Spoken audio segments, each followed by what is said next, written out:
কিছু কাজ রয়েছে যা আমাদের কখনোই করা উচিত নয়, যেমন আশা করা। যদি আপনি আশা করেন আর আপনার আশা পূর্ণ না হয়, আপনি খুবই কষ্ট পাবেন। এবার আপনি যদি প্রতীক্ষা করেন, করতেই থাকেন, আর সেই ব্যক্তি যদি না আসে, তাহলেও খুব কষ্ট পাবেন। আর হলো তুলনা। আপনি যদি তুলনা করতে যান, তাহলে এটাই ভাববেন যে হয় আমি বা অন্য কোনো ব্যক্তি, এই দুজনের মধ্যে কোনো এক ব্যক্তি নিকৃষ্ট। আর এই ভাবনাটাই হলো অনুচিত। যদি আমরা কথা বলি সেই সব বিষয়ে যা আমাদের করা উচিত, যেমন পরীক্ষা, এই পরীক্ষা সবসময় আমাদের আরো সফল করে তোলে, আরো শ্রেষ্ঠ করে তোলে, আরো উৎকৃষ্ট করে তোলে। আসন্ন মহাসংগ্রামের জন্য আমাদের প্রস্তুত করে তোলে এই পরীক্ষা। তাই এই পরীক্ষার থেকে কখনোই পালাবেন না, এর সম্মুখীন হন। আর হলো কর্ম। কর্ম করা কখনোই বন্ধ করবেন না। তুলনা করার বদলে কর্ম করুন, প্রতীক্ষা করার বদলে কর্ম করুন, আর আশা করার বদলে কর্মই করুন। জীবন সফল হয়ে যাবে। দেখুন, সবার শেষে সত্যি বলতে এই কর্ম আর এই পরীক্ষা, এই দুই আমাদের জীবনকে সুখী করে তুলতে পারে। আসুন আর আমার সাথে ভালোবেসে বলুন, রাধা রাধা। মানুষ তার জীবনে শিক্ষা এবং প্রেম, এই দুই লাভ করে তার মাতা, পিতা এবং গুরুর কাছ থেকে। কিন্তু মানুষ সবথেকে বেশি ভালোবাসে নিজের মাতাকে, কারণ মাতা খুব নির্মল চিত্তে ভালোবাসে, শান্ত মনে আমাদের অন্তরে শক্তির সঞ্চার করে থাকেন, আমাদের উৎসাহ দেন, বলশালী করে তোলেন। ব্যাপারটা কিন্তু এমন নয় যে আমরা নিজেদের বাবা বা গুরুকে ভালোবাসি না, তাদেরকেও আমরা অত্যন্ত ভালোবাসি, শুধু ওনাদের কঠোর ব্যবহার দেখলে আমরা একটু ভয় পেয়ে যাই। এবার ওনাদের এই কঠোর ব্যবহার আমাদের ভালো না লাগলেও অত্যন্ত আবশ্যক, কারণ মাতার থেকে আমরা যে শক্তি লাভ করি তা যেন নিয়ন্ত্রণ হারিয়ে বিধ্বংসী না হয়ে ওঠে, আমরা যেন কোনো কুপথে না চলে যাই, আমরা কখনো যেন দোষ না করে ফেলি। শুধু সেই জন্য পিতা এবং গুরু একটু কঠোর হয়ে ওঠেন, এবং ওনাদের এই কঠোর আচরণ ভবিষ্যতে গিয়ে আমরা অবশ্যই বুঝতে পারি। জীবনে কিছু বছর আমরা এগিয়ে যাই আর তারপর আমরা বুঝতে পারি যে বাবা এবং গুরু আমাদের যথেষ্ট ভালোবাসতেন, কিন্তু ওনাদের ভালোবাসার বহিঃপ্রকাশ আলাদা।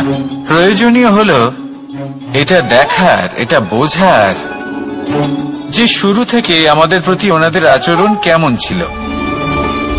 ওনাদের কঠোর হওয়ার পেছনে ওনাদের ভালোবাসাটা বোঝার চেষ্টা করুন, ওনাদের চিন্তাটা বোঝার চেষ্টা করুন, ওনাদের পথপ্রদর্শনের আড়ালে আপনার ভবিষ্যতের জন্য যে পরিকল্পনা ওনারা করেছেন সেটা বোঝার চেষ্টা করুন। তখন আপনারা বুঝতে পারবেন ওনাদের ভালোবাসাকে। আপনার মনের মধ্যে আপনা থেকেই ওনাদের প্রতি সম্মান জেগে উঠবে। নিজের পিতা এবং নিজের গুরু, এই দুজনের প্রতি কৃতজ্ঞতা প্রকাশ করুন আর আমার সাথে ভালোবেসে বলুন, রাধা রাধা। আমি অনেক সংখ্যক মানুষকে দেখেছি, তাদের কাছে অত্যাধিক জ্ঞান আছে, শিল্প আছে, ধন আছে, কীর্তি আছে, কিন্তু তারা এই সব কিছু নিজেদের কাছেই রাখেন, এই সমাজে বিতরণ করেন না।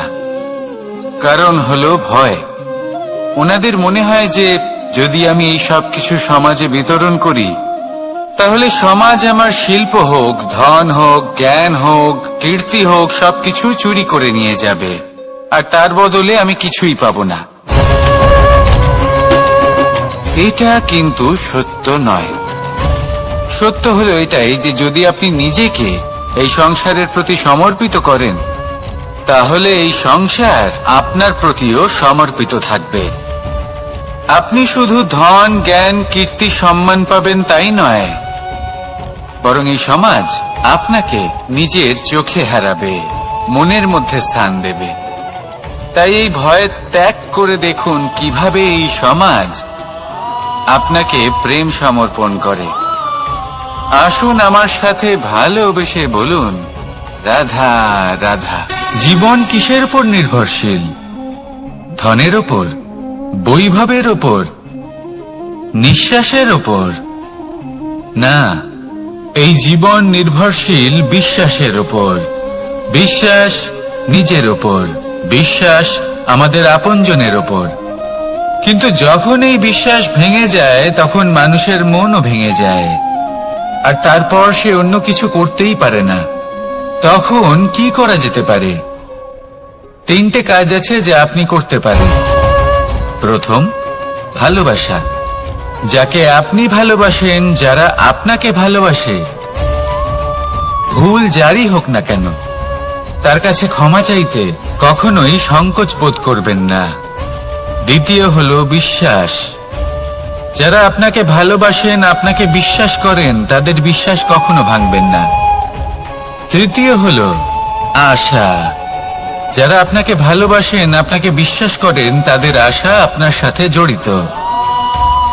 তাদের থেকে কখনো কিচ্ছু লুকোবেন না। এই 3টে কাজ করুন, আর এই জীবন সুপ্রসন্ন হয়ে বলবে, রাধা রাধা। মানুষের জীবনে 2 ধরনের আবেগ থাকে, যা চিরকাল তার সাথে বসবাস করে।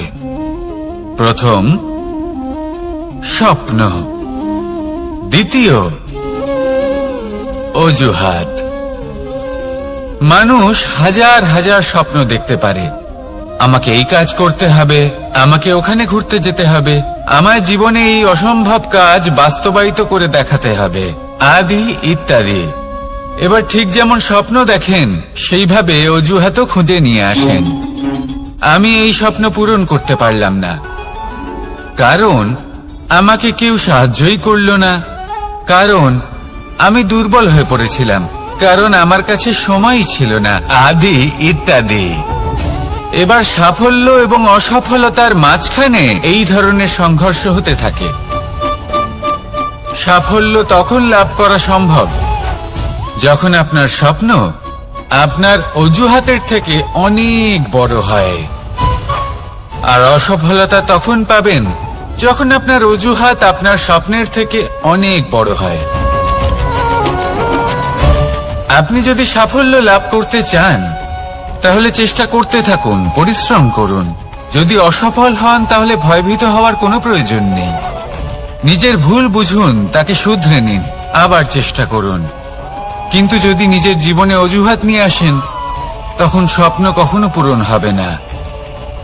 আসুন আমার সাথে ভালোবেসে বলুন, রাধা রাধা। ভয়ের সাথে আমরা সবাই পরিচিত, কষ্ট আমরা সবাই পেয়েছি। কখনো কখনো আমরা অসুস্থ হয়ে পড়ি, আর এমন সময় হলে মাতার মমতা, কখনো বাবার স্নেহ, কখনো বন্ধুদের পাশে থাকার অনুভূতি আমাদের রোগ নিরাময়ে সাহায্য করে। কখনো যদি আমরা নিরাশ হয়ে পড়ি, তখন যদি আমাদের কোনো আপনজন আমাদের 2টো ভালো কথা বলে, তখন আমাদের মনোবল বেড়ে যায়। ঠিক তেমন সংসারের এই রঙ্গমঞ্চে যদি আপনি পীড়িত অনুভব করেন, কিছু শুভ কথা আলোচনা করুন, কিছু স্তুতি গান করুন, কিছু মুহূর্তের জন্য হলেও নিজের ইষ্টদেবের কথা স্মরণ করুন আর প্রার্থনা করুন। সাহস বাড়বে, শক্তিও বৃদ্ধি পাবে, এবং সামনে এগিয়ে চলার পথও দেখতে পাবেন। তখন এই মন প্রসন্ন হয়ে বলবে, রাধা রাধা। কখনো কখনো অন্ধকারের সাথে লড়াই করার জন্য আমরা প্রদীপ জ্বালাই। এতে প্রথমে সলতে রাখি, তারপর তেল ঢালি, তারপর আগুন জেলে এটা প্রজ্বলিত করি। তারপর একটা সময় আসে যখন এই প্রদীপ নিভে যায়। কারণটা কি? কারণ কি এটা যে প্রদীপের প্রকাশমান হওয়ার ক্ষমতা সমাপ্ত হয়েছে? না, এই যে আগুন আমরা দেখতে পাচ্ছি, এই আগুনের জন্য যে শক্তির প্রয়োজন হয় তা আসে এই তেল থেকে। যদি এই তেল সমাপ্ত হয়ে যায়, তাহলে এই প্রকাশ তাও সমাপ্ত হয়ে যায়। আর আমাদের জীবনে এই তেল হলো আমাদের কর্ম, আর এই আগুন আর এর দ্বারা উৎপন্ন হওয়া প্রকাশ আমাদের ভাগ্য। যত আমাদের কর্ম ক্ষীণ হতে থাকবে, আমাদের ভাগ্য সৌভাগ্য কোথাও না কোথাও লুপ্ত হয়ে যাবে। যে উজ্জ্বল ভবিষ্যৎ আমরা চাইছি তা কখনো লাভ করতে পারবো না যদি কর্ম না করি। ঠিক যেমন তেল ছাড়া অগ্নি উৎপন্ন হয় না, তেমনি কর্ম ছাড়া সৌভাগ্য হয় না। আর যেমন কর্ম তেমন ভাগ্য। তাই সব সময় কর্ম করতে থাকুন, কর্ম করা থামাবেন না। আমার সাথে ভালোবেসে বলুন, রাধা রাধা। জীবনে তিনটি বিষয় আছে, তিনটি বস্তু আছে, তারা যেন আপনাকে কখনো বশে না করে নিতে পারে। প্রথম হলো ধন। ধন যতক্ষণ আপনি ব্যবহার করতে থাকেন, যতক্ষণ তা আপনার কাজে আসছে, ততক্ষণ ঠিক আছে, এই ধন আপনার কাছে অমৃত। কিন্তু যখন এই ধন আপনাকে ব্যবহার করতে শুরু করে, বুঝে যাবেন যে আপনার পতনের সময় শুরু হয়েছে। দ্বিতীয় বিষয়, ফেলে আসা অতীত। যাই করুন, আপনি অতীত পাল্টাতে পারবেন না, আর এই সত্যিটা আপনিও জানেন। কিন্তু তাও এর বশবর্তী আমরা হয়ে পড়ি। আর যখন তাই হয়, তখন এই সংসারে আমরা যেখানেই যাই না কেন, যত বড়ই সুখ লাভ করি না কেন, সেই সব আমাদের কাছে তিক্ত বলে মনে হয়। তৃতীয় বিষয়, আপনার আশেপাশের মানুষ। ভিন্ন ভিন্ন ধরনের মানুষ হয়, যাদের চিন্তা ভাবনা এবং দৃষ্টিভঙ্গি ভিন্ন ভিন্ন প্রকারের। যদি এদের বশবর্তী আপনি হয়ে পড়েন, তাহলে কেউ বলবে এটা করো, এটা ভালো। কেউ বলবে এটা করো না, ওটা করো, ওটা ভালো কাজ। কেউ বলবে এই দুটোই করো না, অন্য কিছু করো। এই কথাগুলিতে আপনি এতটাই জড়িয়ে পড়বেন যে আপনি লক্ষ্যভ্রষ্ট হয়ে পড়বেন। তাই এই তিন বিষয় থেকে সাবধানে থাকবেন। যদি কোনো কিছু বশ করতে হয়, তাহলে আপনাকে বশ করতে হবে আপনার আজকে, নিজের বর্তমানকে। এটা খুব প্রয়োজনীয়। এটা ভাববেন যে এই সময়ের সদ্ব্যবহার আমি কিভাবে করব, সময়কে শাসন কিভাবে করব, ওই কর্ম কিভাবে করব যাতে ভবিষ্যতে কখনো আমার আফসোস না হয়, বরং এই সংসার আমাকে নিয়ে গর্ব করবে, সেই কর্ম করুন। আর যখন আপনি এটা শিখে নেবেন, তখন আপনি নিজেই নিজেকে প্রকৃত অর্থে ভাগ্যশালী করে তুলবেন। আসুন আমার সাথে ভালোবেসে বলুন, রাধা রাধা। অনেক সময় আমরা কারোর নীরবতাকে তার দুর্বলতা ভেবে বসি।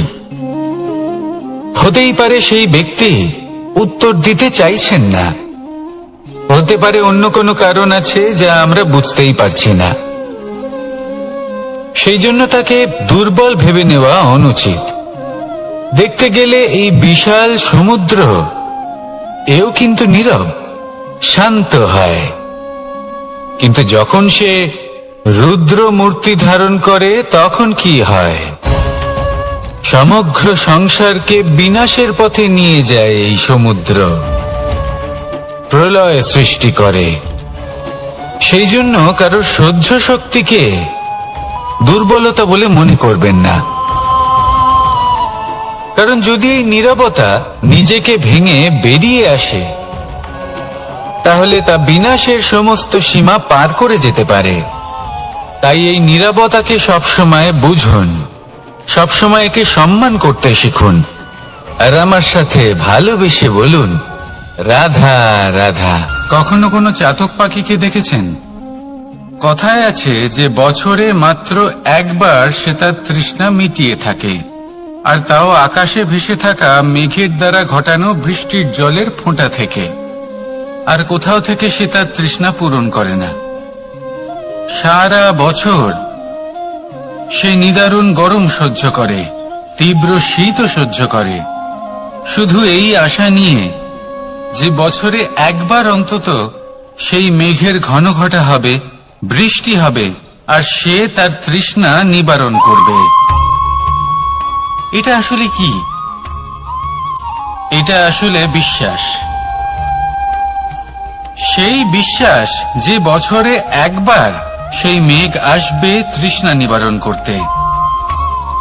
যেমন দেখুন, একটা সূর্যমুখী ফুল সারা রাত অন্ধকারের সাথে যুদ্ধ করে, কারণ তার বিশ্বাস যে ভোরবেলায় সূর্য তাকে অবশ্যই দর্শন দেবেন। সেটাও বিশ্বাস ছিল, যার উপর ভরসা করে মনু একটা নৌকা নিয়ে বেরিয়ে পড়েছিলেন এবং সমস্ত সৃষ্টিকে প্রলয়ের হাত থেকে বাঁচিয়েছিলেন। সেটাও ছিল ভালোবাসার প্রতি বিশ্বাস, যার উপর ভরসা করে বানর এবং ভাল্লুক সেনা নিয়ে শ্রীরাম আক্রমণ করেছিলেন সমস্ত বরদানপ্রাপ্ত অসুরগণ এবং রাক্ষসগণের লঙ্কায় এবং জয় লাভ করেছিলেন। এই বিশ্বাসই হল এই বিশ্বের আশা। বিশ্বাস রাখুন যে আপনি হলেন সর্বশ্রেষ্ঠ এবং শুধুই নিজের কর্ম করতে থাকুন। এই বিশ্বাসের আশাই আপনাকে প্রতি মুহূর্তে বল প্রদান করবে। এ হলো আমার বিশ্বাস। আসুন আর আমার সাথে ভালোবেসে বলুন, রাধা রাধা। যোগাসন। যোগাসনে আসন অত্যন্ত গুরুত্বপূর্ণ। এবার আমি বলবো সবথেকে শ্রেষ্ঠ আসন কোনটি। আশ্বাস। নিজেকে আশ্বস্ত করতে থাকুন যে আমি আছি, সব ঠিক হবে, যা হচ্ছে ভালোর জন্য হচ্ছে। এই আশ্বাস আপনাকে জীবনে এমন ধনাত্মক বিশ্বাস দেবে যে আপনি বড় বড় সমস্যার সমাধান করতে পারবেন। এবার যদি কথা বলি সবথেকে কঠিন সময়ের, তাহলে সেটা হলো বিচ্ছেদের। যা মা সীতাকে সহ্য করতে হয়েছে শ্রীরামের জন্য, রাধা কৃষ্ণকেও সহ্য করতে হয়েছে। যে ব্যক্তি বিচ্ছেদের সময় সঠিক পথে চলে এসেছে, সে জীবনে অনেক শ্রেষ্ঠ স্থানে অবশ্যই পৌঁছতে পারবে। এবার যদি কথা বলি সবথেকে জরুরি এবং গুরুত্বপূর্ণ সময়ের, তাহলে সেটা হলো সংযোগ। সকলকে সাহায্য করতে থাকুন। আপনি অন্যদের সাহায্য করে তাদের যত আনন্দ দিতে পারবেন, ততটাই আনন্দ আপনারও জীবনে অবশ্যই আসবে। আসুন আর আমার সাথে ভালোবেসে বলুন, রাধা রাধা। সংসারে সকলে উঁচুতে উঠতে চায়, কেউ নত হতে চায় না। সবাই এটা মনে করে যে নত হওয়ার অর্থ হলো তাদের আত্মসম্মান এবং অহংবোধের বিরুদ্ধাচরণ করা। তাদের মনে হয় যে যদি আমরা নত হই, সংসার আমাদের দুর্বল মনে করবে, তাদের শৌর্য এবং তাদের ব্যক্তিত্বের অপমান হবে। কিন্তু এটা কি সত্যি? প্রত্যেকবার নত হওয়ার অর্থ কি সম্মানহানি হওয়া? কখনোই নয়। আপনি নিজের জীবনকেই দেখে নিন। আপনার কোনো অমূল্য জিনিস যদি নিচে পড়ে যায়, তাহলে তাকে কিভাবে তোলেন? সেই বস্তুকে তোলার জন্য আপনাকে নত হতেই হবে। আপনি বড়দের আশীর্বাদ কিভাবে লাভ করেন? আপনি নত হয়ে তবেই তাদের আশীর্বাদ লাভ করতে পারেন, তাই না? ভেবে দেখুন, আপনি একটা পথে হাঁটছেন, আপনি দেখতে চাইছেন যে আপনি সঠিক পথে হাঁটছেন কিনা, পায়ের নিচে কাঁটা পড়ে আছে কিনা। কিভাবে দেখবেন? আপনাকে সেই মাথা নত করেই দেখতে হবে। এর অর্থ কি? অর্থ খুব সহজ। প্রত্যেকবার নত হওয়া অনুচিত নয়, সেটা কোনোভাবেই সম্মানহানি নয়। পরিস্থিতি অনুসারে এবং যেখানে প্রয়োজন, আপনি নত হতে শিখে গেলে আপনি অনেক কিছুই লাভ করতে পারবেন। জ্ঞান, মান, গুণ, বিশ্বাস। সেই জন্য প্রয়োজন এবং পরিস্থিতি অনুসারে নত হতে শিখুন। এতে অনুচিত কিছুই নেই। আত্মসম্মান থাকা অত্যন্ত প্রয়োজনীয়, কিন্তু তা যেন কখনো অহংকারে পরিণত না হয়। এই বিষয়ে অবশ্যই নজর রাখবেন এবং আমার সাথে ভালোবেসে বলবেন, রাধা রাধা। আমাদের জীবনে অনেক ধরনের ব্যক্তি এসে থাকেন। কেউ কেউ আমাদের সাথে থেকে যান, কেউ আমাদের থেকে দূরে চলে যান। কেউ ভালো মানুষ হন, কেউ খারাপ মানুষ। কিন্তু আমরা সবসময় সেই সময়টাকে নিয়ে দুঃখ প্রকাশ করি যখন আমাদের জীবনে কোনো খারাপ ব্যক্তি প্রবেশ করেন। তারা আমাদের খারাপ অনুভূতি দেন, দুঃখ দেন, কষ্ট দেন। আমরা সবাই তাকে ভালো মন্দ কথা বলি। কিন্তু কেন? এমন বিভিন্ন ধরনের মানুষ, খারাপ মানুষ, ভালো মানুষ, সবার জীবনেই আসেন। এবং সকলকেই একটা অমূল্য শিক্ষা দান করে যান। এবার আপনি নিজেই ভেবে দেখুন, জীবনে যখন প্রথমবার আপনি আগুন স্পর্শ করেছিলেন তখন আপনি একটা শিক্ষা লাভ করেছিলেন যে আমাকে আগুনের থেকে একটু দূরে থাকতে হবে। তারপর আস্তে আস্তে আপনি শিখলেন যে কিভাবে এই আগুনকে নিয়ন্ত্রণে রাখতে হবে।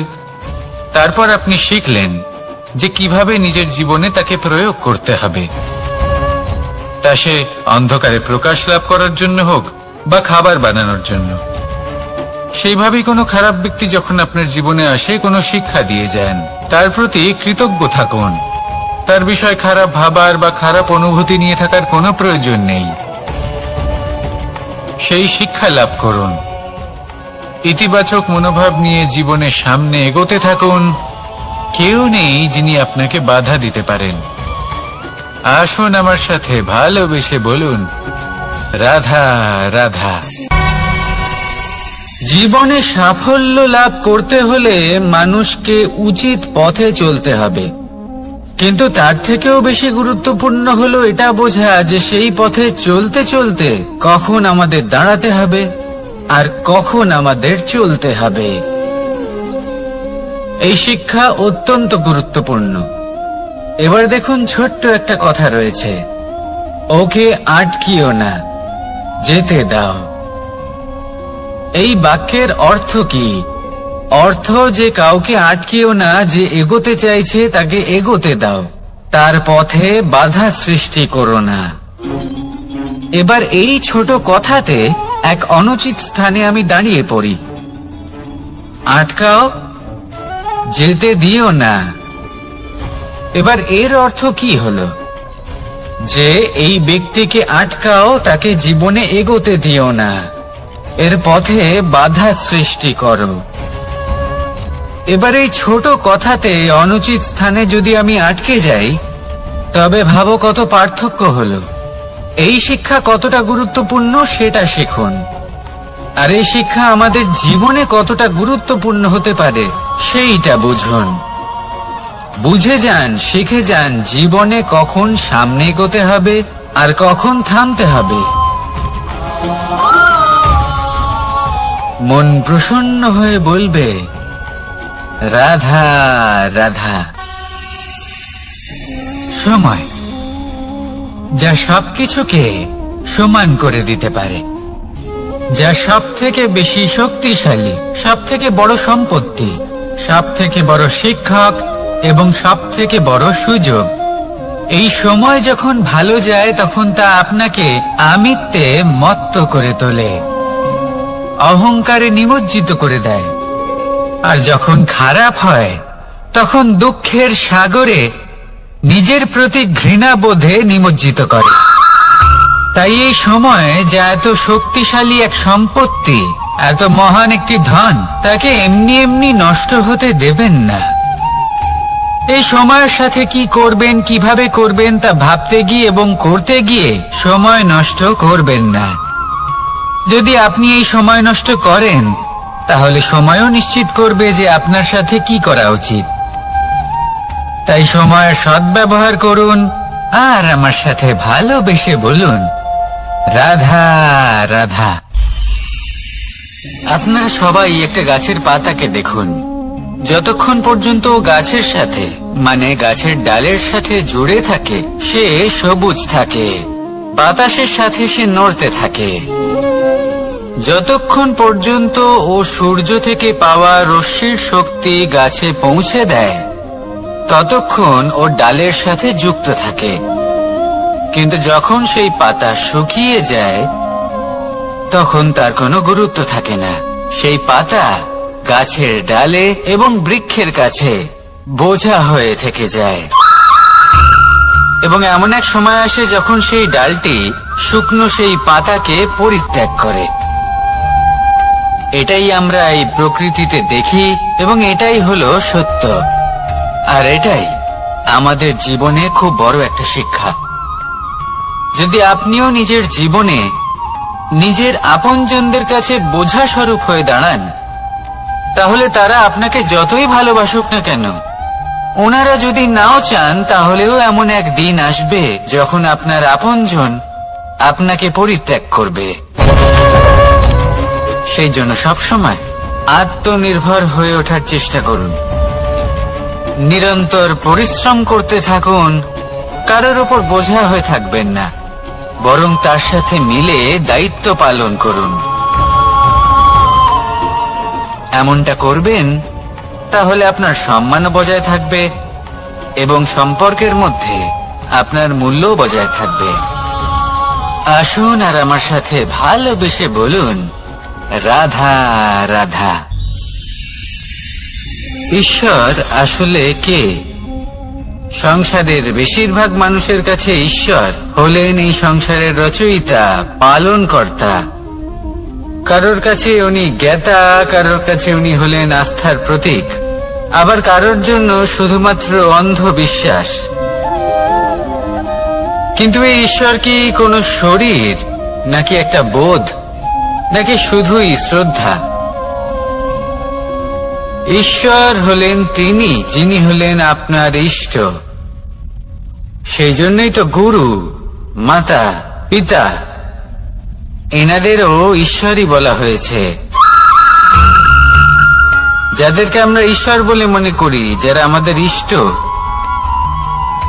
তারা আমাদের একটি পথ দেখান, একটি দিকে চালিত করেন। সেই পথে চলে আপনি শুভ কর্ম করতে পারেন। আর যখন কোনো ব্যক্তি তার ঈশ্বরের আদেশ পালন করেন, তখন সে নিজে থেকেই শুভ পথে অগ্রসর হয়ে যান। বেশ কয়েকজন মানুষ ঈশ্বরের ওপর আস্থা রাখেন এবং ভাবেন যে অনুচিত কোনো কাজ করা উচিত নয়, ঈশ্বর দেখছেন। ওনারা ভয় পান যে কোনো অনুচিত কর্ম করলে কে জানে তার পরিণাম কি হবে।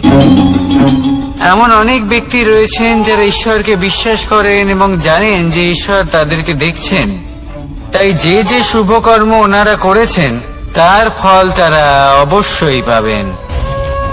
এবার আপনি ভয় পেয়ে ঈশ্বরকে বিশ্বাস করবেন নাকি বিশ্বাসের দ্বারা ঈশ্বরকে বিশ্বাস করবেন, সেই সিদ্ধান্ত আপনারই। কিন্তু হ্যাঁ, যদি আপনার মনে ঈশ্বরের জন্য কোনো স্থান থাকে, যদি আপনার কোনো ইষ্ট থাকেন, যদি আপনি কাউকে ঈশ্বর মনে করেন যার প্রত্যেক আদেশ আপনি পালন করে থাকেন, তাহলে বলি ঈশ্বর কখনো আপনাকে অনুচিত পথে চালিত করবেন না।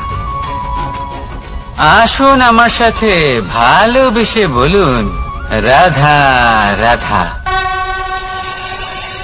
কথায় আছে যে স্বপ্ন এবং লক্ষ্য হলো একটি মুদ্রারই দুটি দিক। যতক্ষণ না স্বপ্ন দেখছেন ততক্ষণ বুঝবেন কি করে আপনার লক্ষ্য কি? স্বপ্ন দেখে যদি নিজের লক্ষ্য বুঝতে পারেন, সেটা পেতে চান, তবেই সেটা লাভ করতে পারবেন। কিন্তু স্বপ্ন এবং লক্ষ্য এই দুইয়ের মধ্যে একটা ভারসাম্য রয়েছে, যেটা বজায় রাখা প্রয়োজনীয়। একে আমরা বলে থাকি পরিশ্রম। দেখুন, যদি আপনি স্বপ্ন দেখতে চান তাহলে পরিশ্রম ত্যাগ করে নিদ্রা লাভ প্রয়োজন। কিন্তু যদি আপনি লক্ষ্য লাভ করতে চান তাহলে আপনাকে নিদ্রা ত্যাগ করে পরিশ্রম করতে হবে। তাই আলস্য ত্যাগ করুন এবং সিদ্ধান্ত নিন যে আপনি কি চান আপনার জীবনের এই তুলাদণ্ডে। স্বপ্নের পাল্লা ভারী হওয়া প্রয়োজন নাকি লক্ষ্যের? আমার মতে এই দুইয়ের মধ্যে যদি ভারসাম্য বজায় রাখেন, তবে পথ নিজে থেকেই সামনে আসবে। শুধু সেই পথে অগ্রসর হতে থাকুন এবং আমার সাথে ভালোবেসে বলুন, রাধা রাধা।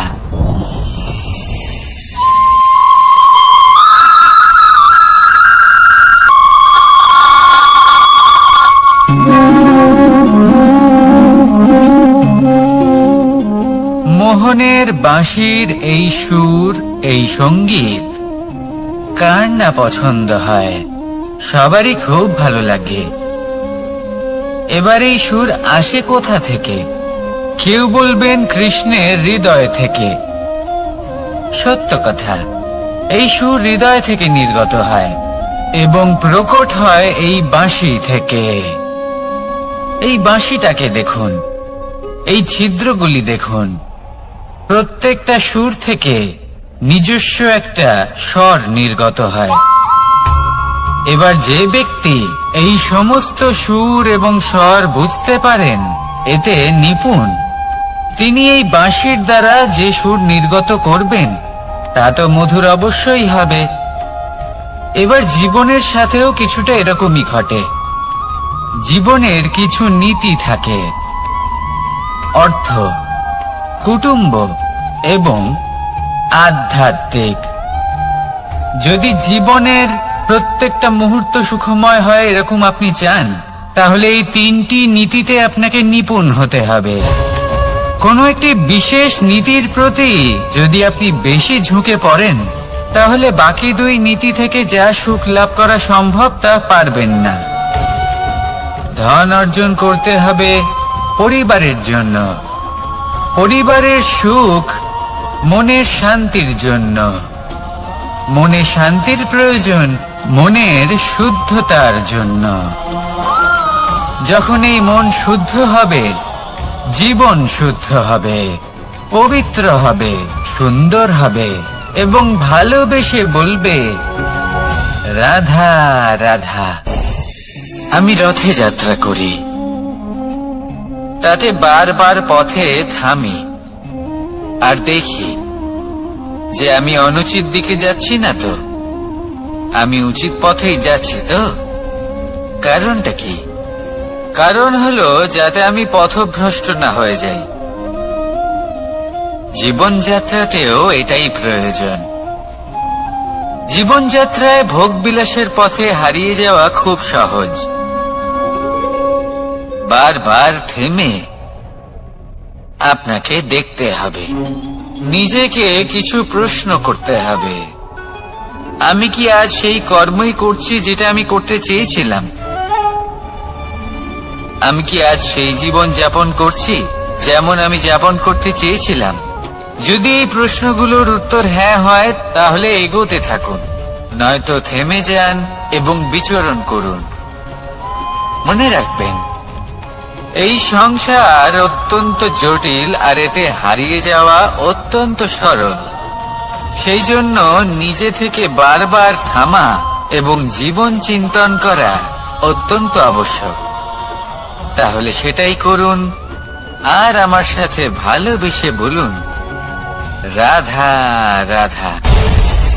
এই সংসারে যখনই দুজন মানুষ একত্রিত হয়ে কোনো সমস্যার বিষয়ে আলোচনা করেন, তখন হয় সবার শেষে কোনো না কোনো সমাধান বের করেন বা কোনো না কোনো বিবাদ করেন। এই বিবাদ হলো মনুষ্য জীবনের সব থেকে বড় ঝামেলা, সব থেকে বড় সমস্যা। ভেবে দেখুন, এই বিবাদ কেন হয়? তখনই হয় যখন বার্তালাপ ঠিকমতো হয় না। আর বার্তালাপ ঠিকমতো কেন হয় না? কারণ বেশিরভাগ সময় মানুষ একটাই ভুল করে বসে, সামনের মানুষের কথা শোনেন কিন্তু তার উত্তর দেবার জন্য, তার কথার মর্ম বোঝার জন্য নয়। কিন্তু যেদিন থেকে, যে মুহূর্ত থেকে আপনি এটা শিখতে শুরু করে দেবেন যে আমি অপরের কথা শুনব, কিন্তু সেটা বোঝার জন্য, তাকে উল্টে জবাব দেবার জন্য নয়, সেদিন থেকেই বিবাদের সমাপ্তি ঘটবে আর বার্তালাপ স্পষ্ট হয়ে যাবে। দেখুন, হয় সামনের মানুষের কথা বুঝতে শিখুন বা নিজের বক্তব্য ভালোভাবে সামনের মানুষটাকে বুঝিয়ে বলুন। বার্তালাপ নাকি বিবাদ, আপনি কোনটা চান? সিদ্ধান্ত আপনার। আসুন আর আমার সাথে ভালোবেসে বলুন, রাধা রাধা। কাম, তৃতীয় পুরুষার্থ। এবার অধিকাংশ মানুষই কাম বলতে বিলাসিতা, বাসনা, লালসা মনে করে ফেলে। আসলে এমন কিছুই নয়। কামের বাস্তবিক অর্থ কি? কামের বাস্তবিক অর্থ হল কামনা। প্রতিটা ব্যক্তি, প্রতিটা মানুষ, প্রতিটা জীব এই সংসারে কোনো না কোনো বিশেষ কারণে আসে। সেই কারণকে পূর্ণ করার জন্য কর্ম করাকে কাম বলে। এখন সেটা সবার জন্য ভিন্ন হতে পারে। কারোর কাছে সেটা জ্ঞান অর্জন করা হতে পারে, আবার কারোর কাছে নির্মাণ করা হতে পারে। কারোর জন্য পরিবারকে সঞ্চালন করা হতে পারে, আবার কারোর জন্য এই সংসার থেকে পাপ দূর করা হতে পারে। কিন্তু সবথেকে গুরুত্বপূর্ণ হলো যে মানুষ যেন নিজের কর্ম ঠিক করে করে, সম্পূর্ণ যত্ন নিয়ে করে। তৃতীয় পুরুষার্থ মানে এই কাম। এটার অনুচিত অর্থ নিজেকে বোঝানো মানেই সমগ্র জীবনকে অর্থহীন করে দেওয়া। তাই প্রেম দ্বারা আপনার এই সংসারে আসার কারণটাকে অনুসন্ধান করুন, আর এই প্রেমের সাথেই বলুন রাধা রাধা। প্রেম আড়াই অক্ষর, মাত্র আড়াই অক্ষরের এই শব্দ প্রেম, এর মধ্যে ত্রিলোকের এবং সমগ্র ব্রহ্মাণ্ডের বীজ নিহিত আছে। এমন কি আছে যে এই প্রেম করতে পারে না? যেখানে শক্তি এবং বিদ্যা প্রয়োগ করে আপনি কিছুই করতে পারবেন না, সেটাও প্রেম দ্বারা অর্জন করা সম্ভব। প্রেম চাইলে পাথরেও ফুল ফোটাতে পারে। প্রেম চাইলে ন্যাড়া পাহাড়ের বুক চিরে নদীপথ তৈরি করতে পারে। চাইলে নিরক্ষর ব্যক্তিকে সংসারের শ্রেষ্ঠ জ্ঞানী করে তুলতে পারে। শুধুমাত্র এই প্রেমের জন্য সবার দুষ্টু কানাই ঘনশ্যাম হয়ে উঠেছিল। শুধুমাত্র এই প্রেমের টানেই ত্রিলোকের স্বামী দ্বারকাধীশ নির্ধন সুদামার পদসেবাও করেছিলেন। এই প্রেম হলো সংসারের সবথেকে বড় শক্তি। এই সংসারের আধার হলো প্রেম। এমন কিচ্ছু নেই যা এই প্রেমের পক্ষে সম্ভব নয়। যেখানে বিদ্যা এবং শক্তি সাহায্য করতে পারে না, সেখানে এই প্রেম আপনাকে জয়ী করে দিতে পারে। তাহলে আসুন আর আমার সাথে ভালোবেসে বলুন রাধা রাধা। আমরা যখনই কোনো যাত্রায় যাব বলে মনে করি, তখনই আমরা প্রস্তুত থাকি আসন্ন বিপদের জন্য বা সংকটের জন্য। যেমন যদি আমাদের মনে হয় যে আজকের পরিবেশ খুব ঠান্ডা হবে, তাহলে আমরা গরম বস্ত্র ধারণ করি বা সেটাকে সাথে নিয়ে যাই। যদি মনে হয় যে বৃষ্টি হতে পারে বা বৃষ্টি হয়ে চলেছে, আমরা দেখছি, তাহলে আমরা একটা ছাতা সাথে নিয়ে নিই। আমরা প্রস্তুত থাকতে চাই এবং এটাই উচিত, এবং সেই কারণেই আমরা যাত্রায় সাফল্য লাভ করি। কিন্তু যদি আমরা কথা বলি জীবনযাত্রা নিয়ে, যা কিনা সব থেকে বেশি গুরুত্বপূর্ণ, তাহলে তার জন্য আমরা পূর্ণরূপে প্রস্তুত থাকি না। আশেপাশের মানুষ, এই সমাজ, আমাদের সাথী, আমাদের মিত্ররা যে কোনো মুহূর্তে বদলে যেতে পারেন। সেই জন্য আমরা নিজেদেরকে কখনো সাবধান করি না, কখনোই নিজেদের প্রস্তুত করি না। আমাদের এটা কখনোই মনে হয় না যে এরকম হতে পারে, আর সেই কারণেই শেষে গিয়ে আমরা অত্যন্ত দুঃখ পাই। একটা অমূল্য শিক্ষা আছে যেটা আমাদের লাভ করা উচিত। সতর্ক থাকা উচিত। এই জীবনযাত্রার জন্য শুধুমাত্র এই পরিবেশের বিষয়ে তথ্য সংগ্রহ করা বা তাকে অনুমান করা, এটুকু হলেই চলবে না। আমাদের আশেপাশের মানুষজনকে দেখতে হবে, তাদের স্বভাব পরিস্থিতির ওপর নজর রাখতে হবে। যখন তারা রং পাল্টাচ্ছেন, নজর রাখতে হবে। তা অত্যন্ত আবশ্যক। পরিবর্তন আপনার জীবনে অবশ্যম্ভাবী। সঠিকভাবে তার সম্মুখীন হন। আসুন আমার সাথে ভালোবেসে বলুন রাধা রাধা। আপনি এটা শুনে থাকবেন যে ছোট্ট একটা বালক, সে ঈশ্বরের প্রতিরূপ হয়। কিন্তু এমন কেন বলা হয় তা কি আপনি কখনো ভেবে দেখেছেন? আমি আপনাকে বলছি। কোন একটা ছোট্ট বালককে দেখুন, সে কি করে? সকলকে সমান চোখে দেখে। ওর মনে না কোনো ছলনা রয়েছে, না কোনো কপটতা। না অহংকার রয়েছে আর না কোনো বিষয় নিয়ে কোনো চিন্তা। সকলকে সে সমান চোখে দেখে আর নিজের মধ্যেই প্রসন্ন থাকে, সকল বিকার থেকে মুক্ত। এগুলোই তো সেই গুণ, সেই বালকের মধ্যে যা হলো ঈশ্বর স্বরূপ। এবার ভেবে দেখুন, যদি প্রত্যেকটা মানুষ এই ছোট বালকের মতো সেই সব গুণ নিজের মধ্যে জাগ্রত করে তোলে, তাহলে কি হবে? তারাও ঈশ্বর তুল্য হয়ে উঠবে। তাই আপনিও এটাই করুন, নিজের মনকে বিকার মুক্ত করুন সেই ছোট্ট বালকের মতো। মনের মধ্যে না কোনো চিন্তা রাখবেন, না মোহ, না ক্রোধ, না কোনো রকমের ছলনা বা কপটতা। সবাইকে সমান চোখে দেখুন আর নিজের মনেই প্রসন্ন থাকতে শিখুন। এই মন প্রেমময় হয়ে বলবে, রাধা রাধা। কেউ আমাকে মাখন চোর বলেন, কেউ বা আমাকে মুরলী মনোহর বলেন, কেউ আমাকে যুদ্ধ বিমুখ বলেন, কেউ বা আমাকে সুদর্শনধারী বলেন, কিন্তু আমি আসলে কে? আসুন, আজ আমি আপনাকে আমার আসল পরিচয় জানাবো। বাড়িতে সুস্বাদু মাখন থাকা সত্ত্বেও গোপীদের কাছে সুমধুর ভালোবাসাপূর্ণ বকুনি খাওয়া যে ভালোবাসে, সেই হলো কৃষ্ণ। আঙুলে সুদর্শন চক্র থাকা সত্ত্বেও যে রথের লাগাম ধরে থাকবে সেই সিদ্ধান্ত নিয়েছে, সেই হলো কৃষ্ণ। দ্বারকার মতো অনন্য রাজমহল থাকা সত্ত্বেও সুদামার মতো সখা যার অত্যন্ত প্রিয়, সেই হলো কৃষ্ণ।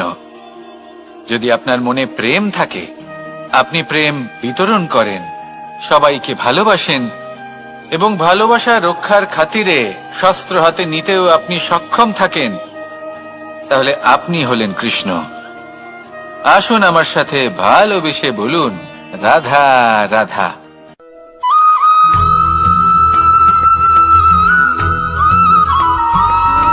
ধন, সম্পদ, ঐশ্বর্য, মানুষ হয় নিজের সৌভাগ্যের দ্বারা এগুলো লাভ করে থাকেন বা কর্মের দ্বারা। সৌভাগ্য আসলে কি? গ্রহের দশা, যা প্রত্যেক মুহূর্তে বদলাতে থাকে। কর্মের মাধ্যমে যখন আপনি ধন অর্জন করেন, তখন সেই ধন আপনার আগামী প্রজন্ম লাভ করে। সেটা হয় সে ভোগ করে বা তার জন্য তার ভোগান্তি হয়। আর এটা নির্ভর করছে আপনার কর্মের ওপরে। কি কর্ম করেছেন আপনি সেই ধনকে লাভ করার জন্য?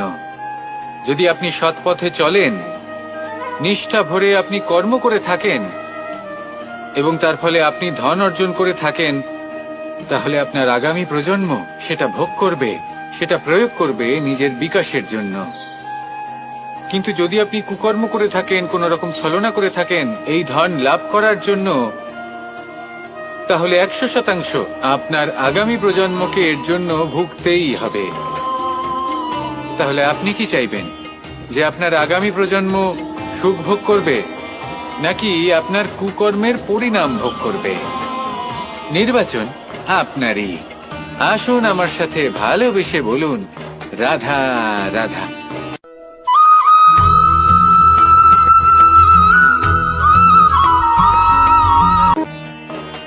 এমন অনেক মানুষ আছেন যারা আমাকে ভগবানের পরিভাষা জানতে চান, যে ভগবান আসলে কি, তিনি কেমন। এবার দেখুন, ভগবান হোক বা আপনার স্বপ্ন হোক বা আপনার লক্ষ্য হোক না কেন, সেই লক্ষ্য তখনই পূর্ণ হয়, তখনই তাকে লাভ করা সম্ভব, যখন আপনার দৃষ্টিভঙ্গি মঙ্গলময় হয়। যখন আপনি নিজে মনে করবেন যে আমি যেটা পেতে চাইছি তা শুভ। উদাহরণস্বরূপ, কোনো পাখিকে দেখুন, সে গাছের ডালে বসে এবং সেখানেই বিশ্রাম করে, কিন্তু পড়ে না। কেন? কারণ ওর বিশ্বাস যে যে শাখার উপরে ও বসে আছে সেটাই হলো ওর বাসস্থান। যদি আপনি বিশ্বাস করেন, তাহলে আপনি পাথরের মধ্যেও ভগবান দর্শন করতে পারবেন। আর যদি বিশ্বাস না থাকে, তাহলে যদি ভগবান সামনে দাঁড়িয়েও থাকে, তবেও আপনার বিশ্বাস হবে না। তাই বিশ্বাস করতে শিখুন। এই বিশ্বাসের আধারেই আপনি সেই সব কিছু পাবেন যা আপনি পেতে চাইছেন। আসুন আমার সাথে ভালোবেসে বলুন, রাধা রাধা।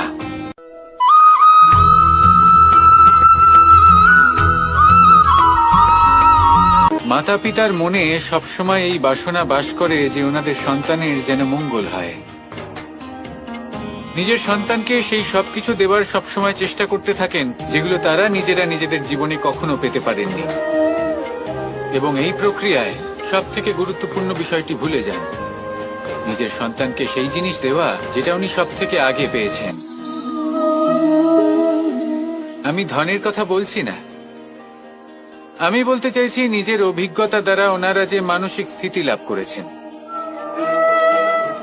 ওনারা যে মর্যাদা লাভ করেছেন, যে শিক্ষা ওনারা লাভ করেছেন, সবার আগে নিজের সন্তানকে সেটা দেওয়া প্রয়োজন। সেটা যদি নিজের সন্তানকে দিতে পারেন তাহলে এই সন্তান জীবনে তার পথে এগোতেও পারবে, ধন অর্জনও করতে পারবে এবং শক্তিশালী অনুভবও করতে পারবে। সেই জন্য সন্তানকে সবার আগে সেটা দান করুন যেটা সব থেকে বেশি মূল্যবান। সেটা দিন যেটা আপনি সবার আগে লাভ করেছেন। আসুন আমার সাথে ভালোবেসে বলুন, রাধা রাধা। কখনো কখনো আমরা খুব ব্যথিত হয়ে পড়ি। আমরা নিজেদের পরিবারের জন্য এত কিছু করি আর তারা আমাদের দেখলেই ভয়ভীত হয়ে পড়ে, আমাদের দেখলে বিরক্ত হয়। কখনো নিজেদের সন্তানকে বিকাশের পথে অগ্রসর করার জন্য আমরা তাদের উপর একটু জোর দিই যাতে তারা পরিশ্রম করে, কিন্তু সেই সন্তান আমাদের উপর বিরক্ত হয়ে পড়ে।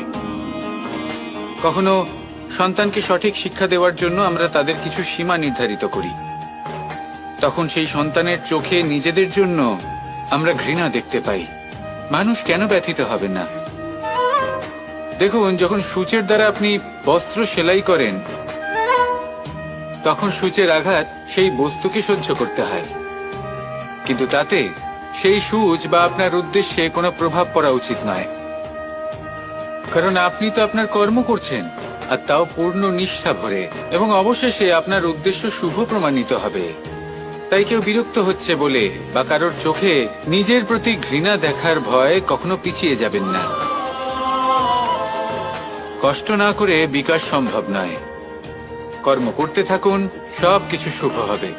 আসুন আমার সাথে ভালোবেসে বলুন, রাধা রাধা।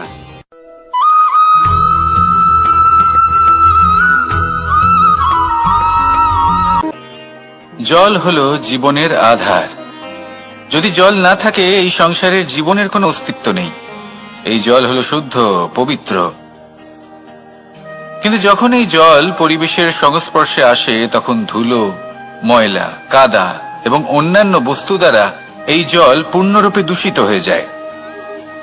এবার যদি এই জলের শুদ্ধিকরণ করতে হয় তাহলে আমরা এই জলকে অস্থির হতে দিই না, তাকে স্থিরভাবে রেখে দিই। আর সেটা করলে সেই জল নিজে থেকেই সকল অশুদ্ধি ত্যাগ করে দেয়, নিজে থেকেই নিজেকে শুদ্ধ করে তোলে। এটা কিন্তু আমাদের মনের সাথেও হয়ে থাকে। এই সংসারে এত সমস্যার সম্মুখীন হয়েও কোথাও না কোথাও আমাদের এই মন মলিন হয়ে যায়, এতে নেতিবাচক ভাব জাগ্রত হয়। সেই মুহূর্তে আপনি কোনোভাবে রাগ করবেন না, মন খারাপ করবেন না, তাড়াতাড়ি কোনো সিদ্ধান্ত নেবেন না, কোনো প্রতিক্রিয়া দেবেন না। শুধু নিজের এই মনকে শান্ত করে রাখবেন, শান্ত মনে দিন যাপন করবেন। যদি এটা করেন তাহলে আপনি নিজে থেকেই বুঝতে পারবেন যে কি কি অশুভ ভাব আপনার মধ্যে জাগ্রত হয়েছে আর কি কি শুভ চেতনা আপনাকে জাগ্রত করতে হবে। আপনি নিজে থেকেই এমন পথ খুঁজে পাবেন যার দ্বারা এই অশুদ্ধি আপনি ত্যাগ করতে পারবেন। আসুন আমার সাথে ভালোবেসে বলুন, রাধা রাধা।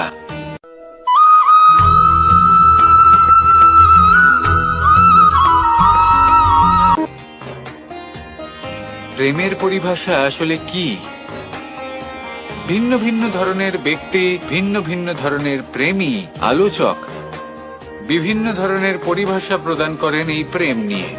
কিন্তু প্রত্যেকের মনেই কখনো কখনো এই প্রশ্ন এসেছে, এই ভালোবাসা আসলে কি?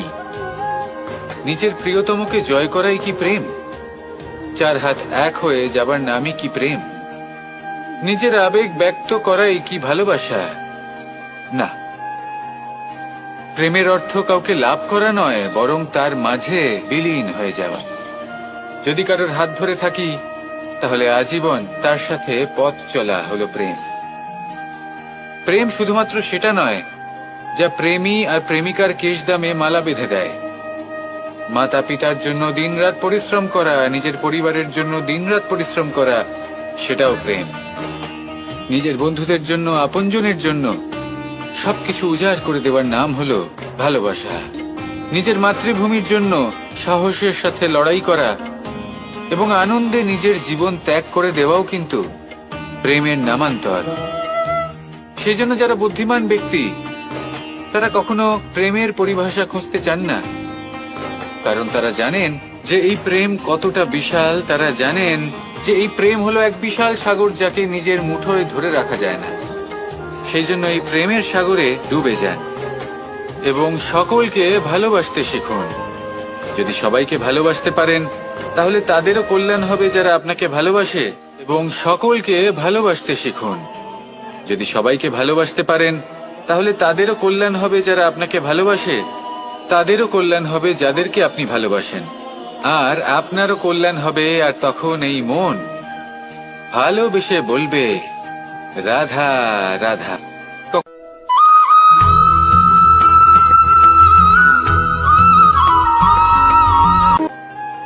যদি আপনি নিজের জীবনে প্রকৃত বন্ধু নির্বাচন করতে চান তাহলে তার আগে দর্পণ আর ছায়া এই দুইয়ের বিশেষত্বর বিষয়ে জানাটা অত্যন্ত প্রয়োজনীয়। দর্পণ কি করে থাকে? যখনই আপনি দর্পণের দিকে তাকাবেন ও শুধুমাত্র আপনাকে সত্যের সাথে অবগত করাবে, ও আপনাকে কখনো মিথ্যে বলবে না। সেখানেই যদি ছায়ার কথা বলি তাহলে দেখুন ছায়া কি করে। সব সময় আপনার সাথে থাকে, কখনো আপনার সঙ্গ ত্যাগ করে না। এবার আপনার জীবনে যদি এমন কোনো বন্ধু আসে যে সবসময় আপনাকে সত্য কথা বলবে, আপনার অপগুণের বিষয়ে যদি আপনাকে বলে কিন্তু তাও সে সত্যিই বলবে, তাহলে তার উদ্দেশ্য কিন্তু আপনাকে দুঃখ দেওয়া নয়। সে আপনার অজ্ঞানতা, আপনার ভ্রম দূর করতে চায়।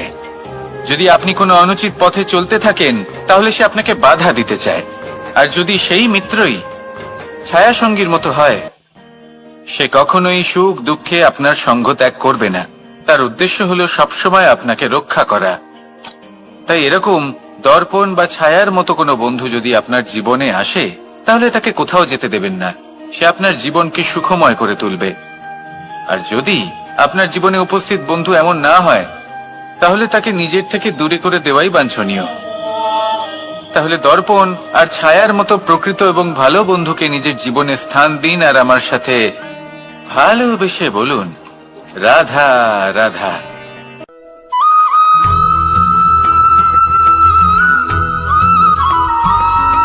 কখনোই প্রশ্ন আসতে পারে যে ইমারত কেন নির্মাণ করা হয়, কেন উৎসব পালন করা হয়, কেন মানুষ নিজেদের জন্মদিন পালন করেন, কেন দোল, বিজয়া দশমী, রাখি, দীপাবলির মতো উৎসব পালন করা হয়। যদি এগুলো পালন না করা হয় তাতে কি যায় আসে? যদি এই দোল উৎসব পালন না করা হয় তাহলে কি এই সংসার ভুলে যাবে যে নারায়ণের প্রতি ভক্তির কারণে ভক্ত প্রহ্লাদকে অগ্নি স্পর্শও করতে পারেনি? যদি বিজয়া দশমী পালন না করা হয় তাহলে কি এই সংসার ভুলে যাবে যে এই দিনে শ্রীরাম রাবণকে বধ করেছিলেন? যদি আমরা দীপাবলির এই উৎসব পালন না করি তাহলে কি এই সংসার এটা ভুলে যাবে যে অযোধ্যাতে অমাবস্যার এমন এক রাত এসেছিল যে রাত্রে অযোধ্যা পূর্ণিমার থেকে বেশি উজ্জ্বল হয়ে উঠেছিল? যদি এই রাখি উৎসব পালন না করা হয় তাহলে কি এই সংসারের ভাই এবং বোনেরা একে অপরের প্রতি ভালোবাসা কি সেটা ভুলে যাবে? বিষয়টা ভুলে যাওয়ার নয়, বিষয়টা হলো মনে রাখা। যখন জীবনে আমরা কোনো একটা স্থানে পৌঁছই, উপলব্ধিগুলোর উৎসব পালন করি, যাতে সেই মুহূর্তে আমরা সকলের মধ্যে আনন্দ ছড়াই এবং মানুষ সেই মুহূর্তটা মনে রাখেন। এই স্মৃতিগুলোই মানুষের মধ্যে বিশ্বাসের জন্ম দেয়। এই বিশ্বাস যে আগামী যেদিন আসছে তাতে আরো আনন্দের সম্ভাবনা রয়েছে। ভালোবাসার এই উৎসব, ভালোবাসার এই পার্বণ, এটা মানুষের মনে বিশ্বাসের জন্ম দেয় যে প্রত্যেক যুগে কেউ না কেউ এসেছে এবং পরবর্তীতেও আসবে। তাহলে আসুন আমরা ডুবে যাই আমার লীলার এই প্রেম যাত্রায় এবং ভালোবাসার এমন একটা উৎসব পালন করা যাক যা এই সংসার যুগ যুগ পর্যন্ত মনে রাখবে। তাহলে আসুন আর আমার সাথে ভালোবেসে বলুন, রাধা রাধা।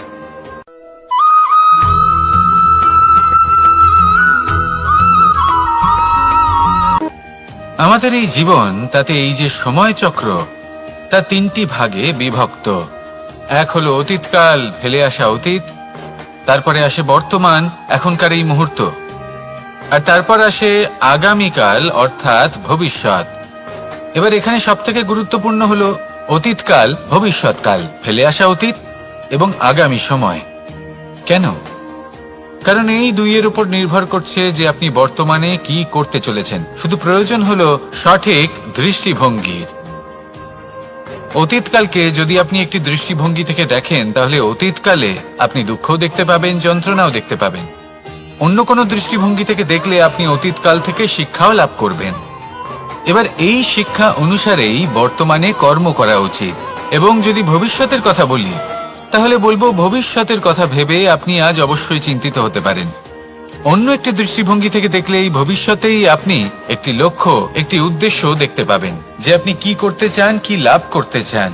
এবার সেই অনুসারে বর্তমানে কর্ম করা উচিত, ভবিষ্যৎ এবং অতীতকাল অনুসারে। এভাবেই যদি জীবনে কর্ম করতে থাকেন, আপনার এই বর্তমানের দিনগুলো আপনি একটু নতুন ভাবে বাঁচতে পারবেন। এভাবেই যদি জীবনে এগোতে থাকেন, তাহলে আপনার জীবনে আনন্দের উদ্ভব হতে কেউ বাধা দিতে পারবে না।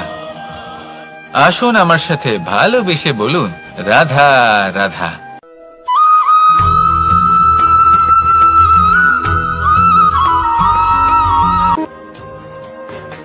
সমুদ্র মন্থনের সময় দুই ধরনের রত্ন লাভ করা হয়েছিল। প্রথম হলাহল, যার প্রভাব থেকে এই সমস্ত সংসারের জীবের প্রাণ বাঁচানোর জন্য মহাদেব তাকে নিজের কণ্ঠে ধারণ করে নিয়েছিলেন। আর দ্বিতীয় অমৃত, যেটা কিঞ্চিত পরিমাণ মাত্রায় পাওয়া গেছিল। কখনো কখনো জীবনে এমন কোনো বস্তু যা আপনি প্রয়োজনের থেকেও অনেক বেশি মাত্রায় ভোগের জন্য লাভ করে থাকেন, তা আপনার জন্য বিষ প্রমাণিত হতে পারে। যেমন জল, প্রয়োজনের থেকে অনেক বেশি মাত্রায় যদি এই জল আসে, তাহলে আপনার প্রাণ কাটতে পারে। কিন্তু পরিশ্রমের পরে এক পাত্র শীতল জল দ্বারা আপনি যদি স্নান করে নেন, তাহলে তা আপনার শরীরের জন্য অমৃত হবে। পরিশ্রম করার পরে যদি আপনার শরীর এক পাত্র খাবার লাভ করে, তাহলে তা আপনার শরীরের জন্য অমৃত।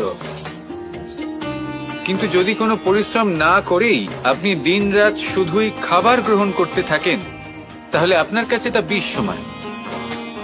বিষ এবং অমৃত গ্রহণ করাটা আপনার উপরে নির্ভর করছে। কোনো বস্তু আপনার পক্ষে বিষও হতে পারে, আবার অমৃতও হতে পারে। নির্ভর করছে যে আপনি সেটা কিভাবে ব্যবহার করছেন, কতটা মাত্রায় ব্যবহার করছেন। আসুন আমার সাথে ভালোবেসে বলুন, রাধা রাধা।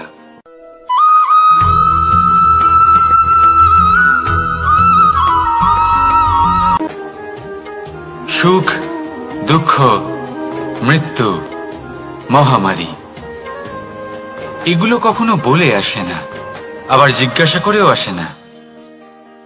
এমনই হয় দ্রুত ক্রীড়ার এই খেলায়। এক কারাগারের মতো, একটা মাকড়সার জালের মতো।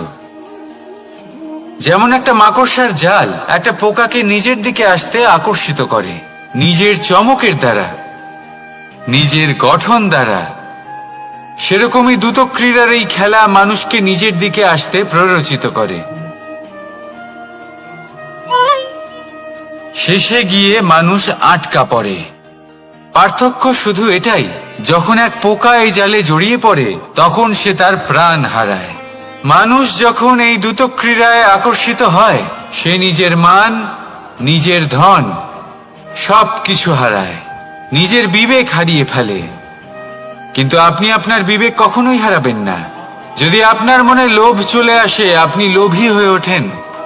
যদি আপনি দ্রুত ক্রীড়ার এই খেলায় আটকা পড়েন, তাহলে মনে রাখবেন, এই খেলা থেকে ফিরে আসা প্রায় অসম্ভবই বলা যায়।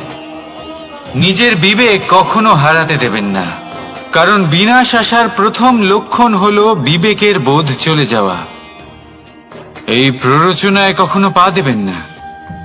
আর আমার সাথে ভালোবেসে বলুন, রাধা রাধা।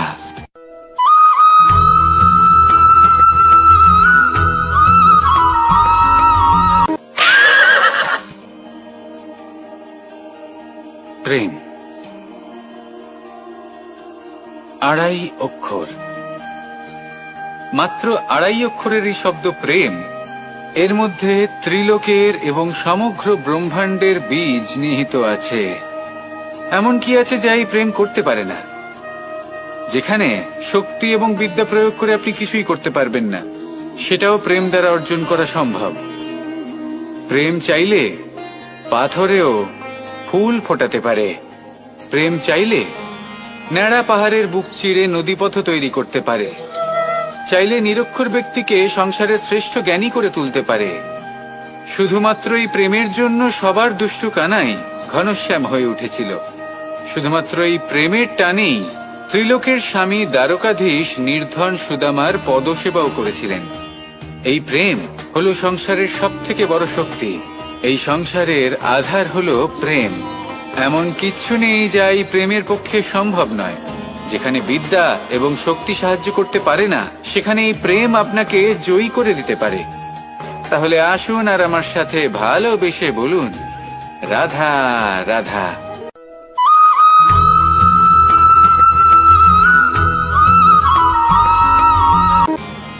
বরদান এবং অভিশাপ, এই দুই হলো একই মুদ্রার দুটি পিঠ। এই বরদান আমরা অনেক কারণে পেতে পারি। কখনো নিজের পরিশ্রমের কারণে, কখনো নিজের তপস্যার কারণে, কখনো আমাদের পূর্বপুরুষদের কর্ম ও তপস্যার কারণে। কিন্তু এই বরদান কতক্ষণ বরদান থাকবে তা আমরা নিশ্চিত করতে পারি না। তা সুনিশ্চিত করে শুধুমাত্র আমাদের কর্ম। যদি আপনাকে উদাহরণ দিই, আপনি রেশমের কীট দেখেছেন? ও বরদান পেয়েছে যে ও নিজের সুরক্ষার জন্য খোলস বানাতে পারে। এবারও তাতে এত মত্ত হয়ে যায় যে এমন এক আবরণ বানিয়ে ফেলে যাতে সে নিজেই আবদ্ধ হয়ে চাপা পড়ে মরে যায়। এটার তাৎপর্য কি? তাৎপর্য খুবই সরল। গর্ব করা খুবই ভালো, কিন্তু অহংকার করা কখনোই উচিত নয়। যদি অহংকার মনের মধ্যে প্রবেশ করে, তাহলে এই বরদান অভিশাপে পরিণত হতে সময় লাগে না। আর যদি কর্মশ্রেষ্ঠ হয়, তাহলে অভিশাপ বরদানে পরিণত হয়। তাহলে আসুন শ্রেষ্ঠ কর্ম করুন আর আমার সাথে ভালোবেসে বলুন, রাধা রাধা।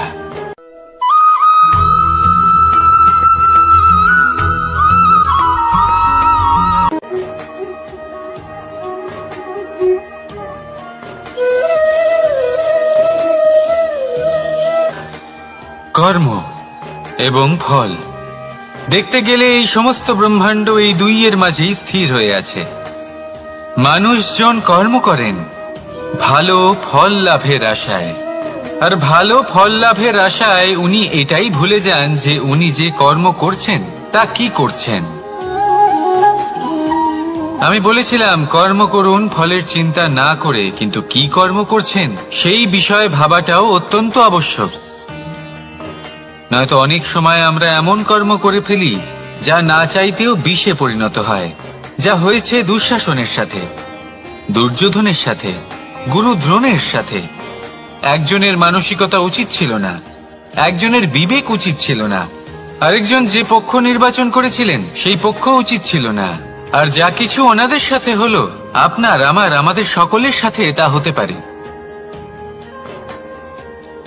আমি বলেছিলাম কর্ম করুন, ফলের চিন্তা করবেন না, কিন্তু এই কর্মের বিষয়ে বিচার করে দেখাটাও ততটাই আবশ্যক। দেখুন, কর্ম করার উচিত প্রক্রিয়া ফলের চিন্তা না করা, কিন্তু যদি আপনার কর্ম শুভ হয় তাহলে তার ফলও নিয়তি আপনাকেই দেবে। সর্বদা কর্ম করার সময় এটা ভাবুন যে আপনার এই কর্ম এই সংসারকে, এই সমাজকে, আপনার পরিবারকে, আপনার আশেপাশের মানুষজনকে কোন দিশায় নিয়ে যাবে। যদি এটা সবার জন্য মঙ্গলময় হয় তাহলে কর্ম করতে থাকুন। আর হ্যাঁ, নিশ্চিত রূপে ফলের চিন্তা করবেন না। আসুন আমার সাথে ভালোবেসে বলুন, রাধা রাধা।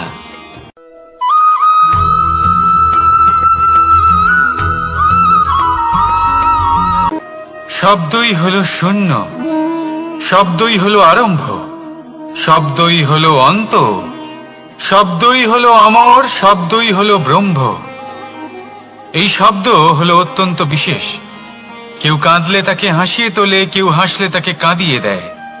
কারোর মনে উদ্দীপনা জাগিয়ে তুলতে পারে, আবার কারোর মনে কাঁটা হয়ে বিঁধে থাকতে পারে। একটা অত্যন্ত গুরুত্বপূর্ণ কথা যা বোঝা অত্যন্ত আবশ্যক। আপনার মন, আপনার হৃদয়ে যতই শুদ্ধ হোক না কেন, যতই পবিত্র হোক না কেন, আপনার দৃষ্টিভঙ্গি যতই স্পষ্ট হোক না কেন, যদি আপনার কথা পবিত্র না হয়, যদি আপনার শব্দ শুদ্ধ না হয়, তাহলে তা আপনাকে আপনার কর্মফল ভোগ করতে বাধ্য করবেই। একটা সহজ উদাহরণ দিই। আপনার জীবনে এমন কেউ অবশ্যই থাকবেন যাকে আপনি পছন্দ করেন না, যিনি হয়তো অধর্মী মানুষ, যিনি হয়তো দুর্বুদ্ধি সম্পন্ন মানুষ, কিন্তু তার জন্য অপশব্দ প্রয়োগ করলে তার মধ্যে কোনো পরিবর্তন আসবে না, তার মানসিকতা বদলাবে না, শুধু মনে প্রতিশোধ স্পৃহা জেগে উঠবে, মনে হিংসা জাগবে, আর কিচ্ছু নয়। সেই জন্য নিজের শব্দকে নিয়ন্ত্রণ করুন, নিজের কথা সংযত করুন। শ্রেষ্ঠ থেকে শ্রেষ্ঠতর মানুষকেও সাবধানী হতে হয়, কারণ যদি এই শব্দের প্রয়োগ সঠিক না হয়, তাহলে আজীবন মানুষকে নির্বাক হয়ে থাকতে হতে পারে। তাহলে নিজের শব্দ নিয়ন্ত্রিত রাখুন, নিজের কথাকে শুভ করুন, এতে প্রেমবোধ জাগিয়ে তুলুন, আর সেই প্রেমবোধ নিয়েই বলুন রাধা রাধা।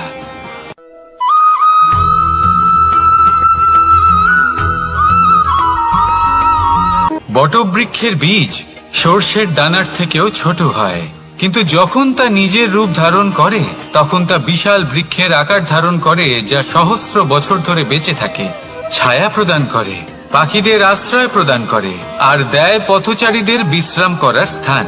কেন? কারণ সেই ছোট বীজ তা মাটির ভেতরে গিয়ে নিজের খোলস ত্যাগ করে। অন্ধকারে থাকে সে, যতই আলো আসুক না কেন, যতই বর্ষা আসুক না কেন, সব সহ্য করে। আর তারপরে একটা চারা গাছ অঙ্কুরিত হয়, তারপর ধীর গতিতে একটা বিশাল বৃক্ষতে পরিণত হয়। দেখুন, জীবনে কঠিন সময় আসে, এই জন্য নয় যে আপনি হার মেনে নেবেন, এই জন্য আসে যাতে আপনি ভবিষ্যৎ নির্মাণের জন্য নিজেকে তৈরি করতে পারেন। যদি কঠিন সময়ে আপনি ওই বীজের মতো দৃঢ় হয়ে থাকতে পারেন, তাহলে আপনিও একদিন সেই বিশাল বৃক্ষের মতো নিজের অস্তিত্ব গড়ে তুলতে পারবেন, যা সহস্র বছর পর্যন্ত মনে রাখা হবে। আসুন আমার সাথে ভালোবেসে বলুন রাধা রাধা।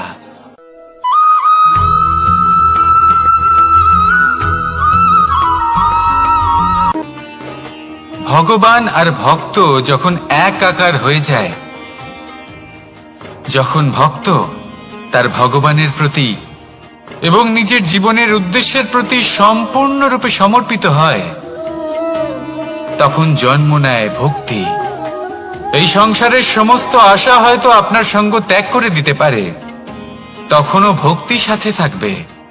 ভক্ত আর ভগবান যখন এক আকার হয়ে যায়, তাদের মধ্যে কোনো পার্থক্য থাকে না, তারা এক হয়ে যায়, এক ব্যক্তিত্ব, এক অস্তিত্ব। সেই জন্য কখনো জীবনে যে কোনো রূপেই, যে কোনো প্রকারেই, যে কোনো ঈশ্বরকে মান্য করুন, মনের মধ্যে শ্রদ্ধা ভাব জাগ্রত করুন, মনে ভক্তি ভাব জাগ্রত করুন। এই সমগ্র সংসারে সব কিছু আপনাকে ছেড়ে চলে গেলেও তখনও এই ভক্তি শুধুমাত্র আপনার উত্থান ঘটাবে। তাই মনে ভক্তি জাগ্রত করুন, আর আমার সাথে ভালোবেসে বলুন রাধা রাধা।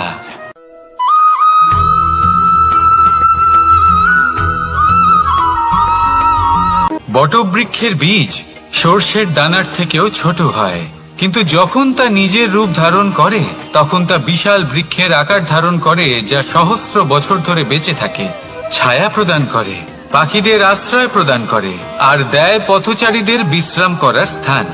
কেন? কারণ সেই ছোট বীজ তা মাটির ভেতরে গিয়ে নিজের খোলস ত্যাগ করে। অন্ধকারে থাকে সে, যতই আলো আসুক না কেন, যতই বর্ষা আসুক না কেন, সব সহ্য করে। আর তারপরে একটা চারা গাছ অঙ্কুরিত হয়, তারপর ধীর গতিতে একটা বিশাল বৃক্ষতে পরিণত হয়। দেখুন, জীবনে কঠিন সময় আসে, এই জন্য নয় যে আপনি হার মেনে নেবেন, এই জন্য আসে যাতে আপনি ভবিষ্যৎ নির্মাণের জন্য নিজেকে তৈরি করতে পারেন। যদি কঠিন সময়ে আপনি ওই বীজের মতো দৃঢ় হয়ে থাকতে পারেন, তাহলে আপনিও একদিন সেই বিশাল বৃক্ষের মতো নিজের অস্তিত্ব গড়ে তুলতে পারবেন, যা সহস্র বছর পর্যন্ত মনে রাখা হবে। আসুন আমার সাথে ভালোবেসে বলুন, রাধা রাধা।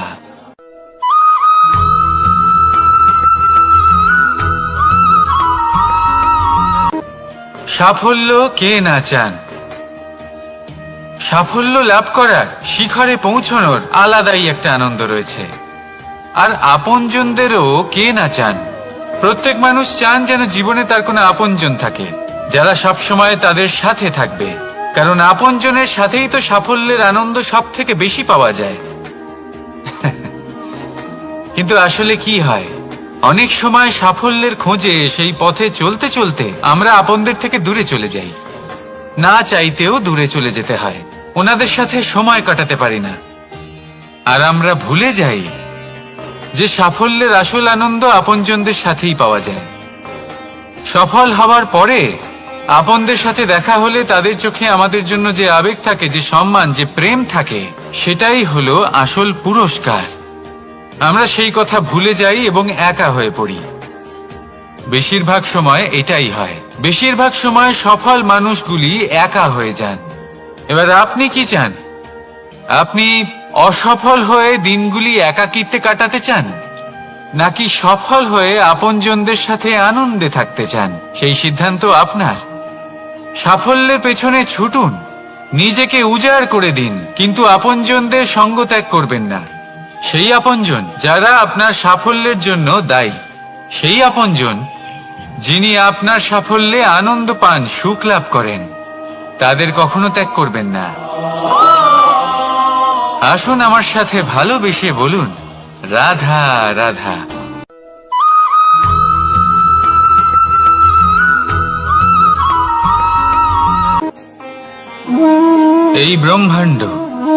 এই ব্রহ্মাণ্ড কত বৃহৎ, তাই না? যার সম্মুখে এই পৃথিবীকেও একটা বিন্দুর মতো মনে হয়।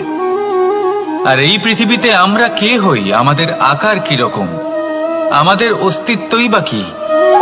যখন আমরা এভাবে ভাবি তখন মনে হয় আমরা কিছুই নই। তা আমরা যখন কিছুই নই, তাহলে আমরা এত চিন্তা করি কেন? কি ভেবে ভয় পাই? কাকেই বা এত ভয় পাই? কে আমাদের মারতে পারে আর কেই বা আমাদের জন্ম দেবে? আত্মার আসলে না কখনো জন্ম হয় আর না কখনো মৃত্যু। আত্মা শুধুই শরীর বদল করে। আপনি, আমি, আমরা সকলে এই শরীর নয়, আমরা হলাম আত্মা, যা হলো পরম আত্মার পরম অঙ্গ। সেই জন্য মনে রাখবেন, বাইরের কোথাও দেখবেন না, নিজের অন্তরের গভীরে গিয়ে দেখুন, আত্মাকে উপলব্ধি করতে শিখুন। ক্লেশ, ভয়, চিন্তা, এই সব কিছুর থেকে নিজেকে দূরে রাখুন, তাহলেই উপলব্ধি করতে পারবেন পরমাত্মাকে। তাহলে আসুন আমার সাথে ভালোবেসে বলুন, রাধা রাধা।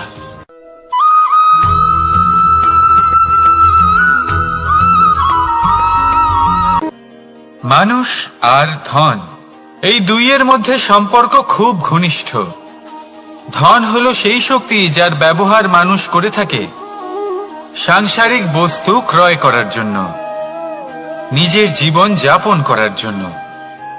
আর মানুষ হলো সেই শক্তি যারা ধনকে গুরুত্বপূর্ণ করে তোলেন। এবার একটা কথা বলি, ব্যবহার করা উচিত ধনকে আর ভালোবাসা উচিত মানুষকে। এটা বেশিরভাগ মানুষই বোঝেন না। মানুষ এখানেই সব থেকে বড় ভুল করে বসেন। তারা ভালোবাসেন ধনকে আর ব্যবহার করেন মানুষকে। এ হলো অনুচিত। দেখুন, আপনি একটা সূচের দ্বারা যুদ্ধ করতে পারবেন না, আর কোনো তলোয়ার দ্বারা বস্ত্র সেলাই করতে পারবেন না, তাই না? কোনটা কিসের জন্য হয় সেটা বোঝা অত্যন্ত জরুরি। আপনিও সঠিক দিকে অগ্রসর হন। মানুষকে ভালোবাসুন আর ধনকে ব্যবহার করুন। যদি আপনি মানুষকে ব্যবহার করেন, তাহলে আপনি ভালোবেসে ফেলবেন ধনকে। আর এই ভালোবাসা ধীরে ধীরে পরিণত হবে লোভে। আর ধীরে ধীরে এটা আপনাকে বিনাশ করে দেবে। তাহলে সমস্ত মানুষকে ভালোবাসুন আর এইভাবে ভালোবেসে বলুন, রাধা রাধা।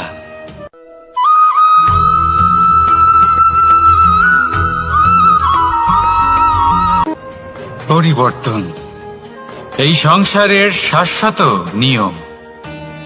কোন রাজা নেই যিনি চিরকাল রাজা থাকেন, কোন ধনী ব্যক্তি নেই যিনি চিরকাল ধনী থাকবেন। এই সংসারে সূর্যের স্থান নেওয়ার জন্য চন্দ্রিমার আগমন ঘটে। কোন স্থান যাকে পতিত বলা হয়েছিল সেখানে মহল তৈরি হয়েছে। কোন স্থান যাকে আজ মলিন বলা হয়েছে কাল সেখানে মন্দিরও স্থাপন হতে পারে। কোন ঋতু চিরকালের জন্য থাকে না, কখনো সময় চিরকাল একরকম থাকে না। আজ যা আপনার কাছে রয়েছে কাল অন্য কারোর ছিল, আজ যে আপনার কাছে রয়েছে কাল তা অন্য কারোর কাছে চলে যাবে। আপনার সাথে কিছু থাকলে তা হলো আপনার কর্ম, কিন্তু সেই কর্মের পরিণামও আপনার নয়। আপনি শুধু কর্ম করুন, বাকি সবকিছুই পরিবর্তনশীল। কিন্তু সেই পরিবর্তনকে দেখে ভয় পাওয়ার প্রয়োজন নেই, তাকে স্বাগত জানান। যদি আপনি হাসি মুখে সেই পরিবর্তনকে স্বাগত জানান, তাহলে এই পরিবর্তনও হাসি মুখে আপনার সাথে থাকবে। আসুন আমার সাথে ভালোবেসে বলুন, রাধা রাধা।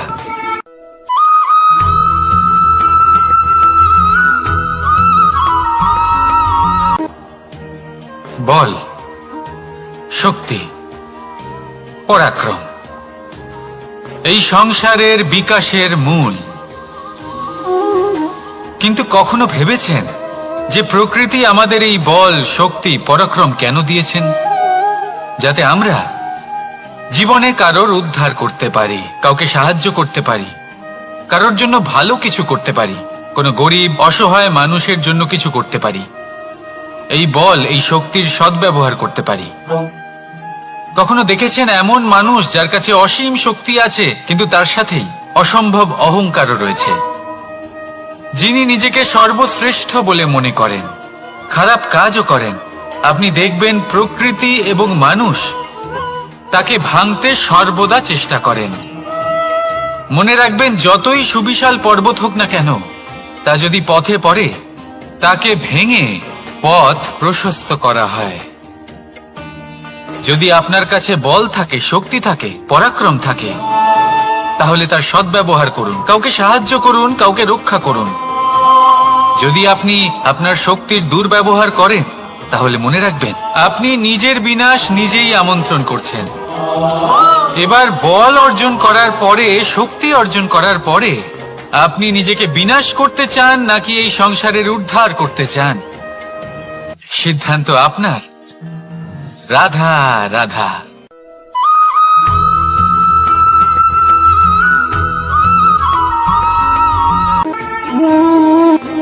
সময়, এই সময় আসলে কি? এই সময় একটা সরল রেখা তো কখনোই নয়। সময় হলো একটা চক্র, যেখানে এর আদি সেখানেই হলো এর অন্ত, আর যেখানে তা শেষ হয় সেখান থেকেই তার শুরু হয়। এই সময় একটা অত্যন্ত বিচিত্র চিন্তা, বিচিত্র ভাবনা, একটা বিচিত্র বস্তু যা কেউ বুঝতে পারেন না। এই সময়ের লীলা, এর কোনো প্রমাণ নেই, কোনো জ্ঞান নেই, কোনো পরিমাপ নেই। শুধু এটুকু আমরা জানতে পারি, যেখানে শেষ হবে সেখান থেকে একটা নতুন সূচনাও হবে। যা আজ আপনার কাছে আছে কাল অন্য কারোর কাছে যাবে, তারপরে তার কাছ থেকেও অন্য কারোর কাছে যাবে, তারপরে তার থেকেও ছিনিয়ে নেওয়া হবে। এই নিয়তির একজনের কাছ থেকে অন্যজনের কাছে আদান প্রদানের এই সময় হলো আপনার সময়। এই সময়ের সদ্ব্যবহার করুন, এই সময়কে বাঁচুন। আপনাকে শুধু এটাই সুনিশ্চিত করতে হবে যে আপনি কোন পক্ষে আছেন। আর সত্যি বলতে কি, আপনার জীবনের পরিণাম নির্ভর করে আপনার নির্বাচনের ওপর। আপনি কোন পক্ষ নির্বাচন করছেন। তাহলে মনে রাখবেন, জীবনে সেই পক্ষই নির্বাচন করবেন যা চয়ন করার পরে আপনি সুখ অনুভব করবেন, আপনি সন্তোষ লাভ করবেন, প্রসন্নতা লাভ করবেন। আর আমি এটাই সুনিশ্চিত করব যে এই পক্ষ যেন শান্তির পক্ষ হয়, এই পক্ষই যেন প্রেমের পক্ষ হয়। তাহলে চিন্তা করবেন না, আর আসুন আমার সাথে ভালোবেসে বলুন, রাধা রাধা।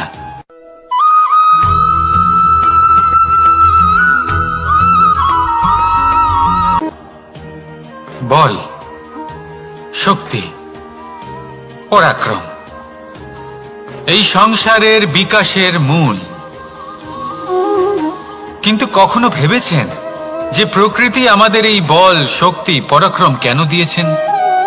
যাতে আমরা জীবনে কারোর উদ্ধার করতে পারি, কাউকে সাহায্য করতে পারি, কারোর জন্য ভালো কিছু করতে পারি, কোনো গরিব অসহায় মানুষের জন্য কিছু করতে পারি, এই বল, এই শক্তির সদ্ব্যবহার করতে পারি। কখনো দেখেছেন এমন মানুষ যার কাছে অসীম শক্তি আছে, কিন্তু তার সাথেই অসম্ভব অহংকারও রয়েছে, যিনি নিজেকে সর্বশ্রেষ্ঠ বলে মনে করেন, খারাপ কাজও করেন। আপনি দেখবেন প্রকৃতি এবং মানুষ তাকে ভাঙতে সর্বদা চেষ্টা করেন। মনে রাখবেন, যতই সুবিশাল পর্বত হোক না কেন, তা যদি পথে পড়ে তাকে ভেঙে পথ প্রশস্ত করা হয়। যদি আপনার কাছে বল থাকে, শক্তি থাকে, পরাক্রম থাকে, তাহলে তার সদ্ব্যবহার করুন, কাউকে সাহায্য করুন, কাউকে রক্ষা করুন। যদি আপনি আপনার শক্তির দুর্ব্যবহার করেন, তাহলে মনে রাখবেন আপনি নিজের বিনাশ নিজেই আমন্ত্রণ করছেন। এবার বল অর্জন করার পরে, শক্তি অর্জন করার পরে আপনি নিজেকে বিনাশ করতে চান নাকি এই সংসারের উদ্ধার করতে চান, সিদ্ধান্ত আপনার। রাধা রাধা।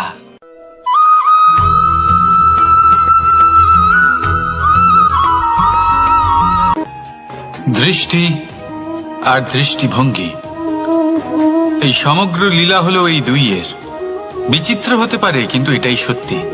এবার আপনাকে একটা উদাহরণ দিয়ে বোঝাই। অনেক সময় আপনি কোনো ব্যক্তিকে এটা বলতে শুনবেন যে আমি আমার নিজের উপরে গর্ব করি, আমি নিজেকে নিয়ে গর্ব করি, আমি খুব ভালোভাবে আমার মা বাবার সেবা করি, ওনাদের আমি সবসময় সুখী রাখি, ওনাদের আমি একটা বাড়ি দিয়েছি, সকল সুখ সুবিধা দিয়েছি, ওনাদের জীবনে প্রত্যেক জিনিস দিয়েছি আর দেব যা তাদের প্রয়োজন। এবার আমাকে বলুন যে আপনি কে হন? আপনি হলেন সেই বীজ যা আপনার মাতা পিতা রোপণ করেছেন। আপনার মা বাবাই আপনাকে এই সংসারে জন্ম দিয়েছেন। এবার এইসব কথার কি তাৎপর্য? এই হলো সেই ব্যক্তির দৃষ্টিভঙ্গি। এবার দেখা যাক এই প্রকৃতি আমাদের কি শেখায়। কখনো কোনো গাছকে দেখবেন, যখন সেই গাছে ফল আসে, সে মালিকে এটা বলে না যে দেখো আমি তোমাকে ফল খেতে দিচ্ছি। সেই বৃক্ষ এটা বলে না যে দেখো আমি তোমায় আহার করতে দিচ্ছি, কারণ ও জানে যে এটা হলো সেই মালির পরিশ্রম, এটা হলো তারই কর্মের ফল, আর এটা তারই পাওয়া উচিত। সে বলে যে তোমার জিনিস তোমাকেই অর্পণ করলাম, এ আমার জিনিস নয়। ও জানে সেই মালির গুরুত্ব আসলে কি। এটা হলো তার দৃষ্টিভঙ্গি। সেই জন্য আপনি জীবনে কোন ব্যক্তির মধ্যে, কোন পশু পাখির মধ্যে, কোন প্রাণীর মধ্যে, কোন পরিস্থিতিতে, কোন আবেগের মুহূর্তে কি দেখতে পাচ্ছেন, সেটা আপনার দৃষ্টিভঙ্গির উপরে নির্ভর করছে। তাই নিজের মনে ধনাত্মক ভাব জাগ্রত করুন, শুভ চিন্তা নিয়ে আসুন। এই ভাবনাই সত্য হয়ে সামনে আসবে। এই দৃষ্টিভঙ্গি এমন হয়ে যাবে যে আপনার জীবনে সবকিছুই শুভ হবে। তাহলে আসুন আর আমার সাথে ভালোবেসে বলুন, রাধা রাধা।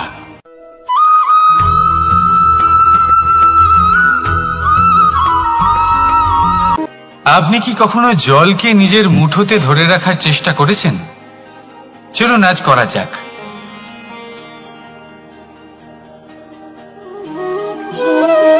যদি আপনি নিজের মুঠো জোরে বন্ধ করেন,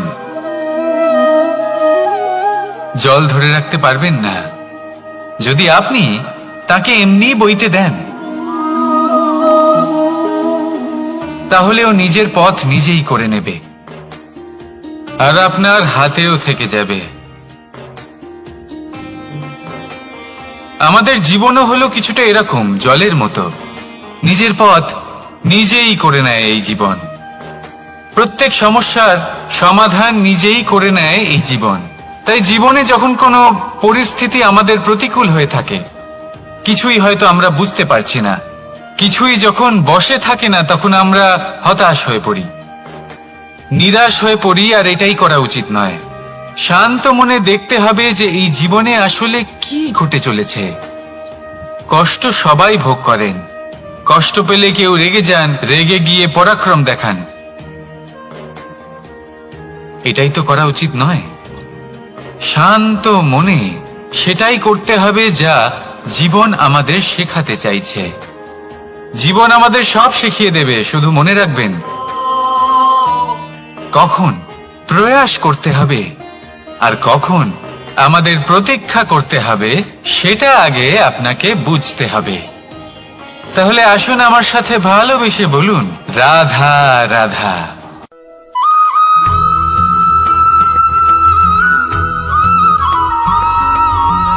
প্রতিশোধ অথবা কাউকে দুঃখ দেওয়ার ভাবনা, যদি এটা আপনার মনে থাকে, তাহলে আপনি নিজের মনেই যন্ত্রণার একটা বিশাল বৃক্ষ রোপণ করছেন, এটা মনে রাখবেন।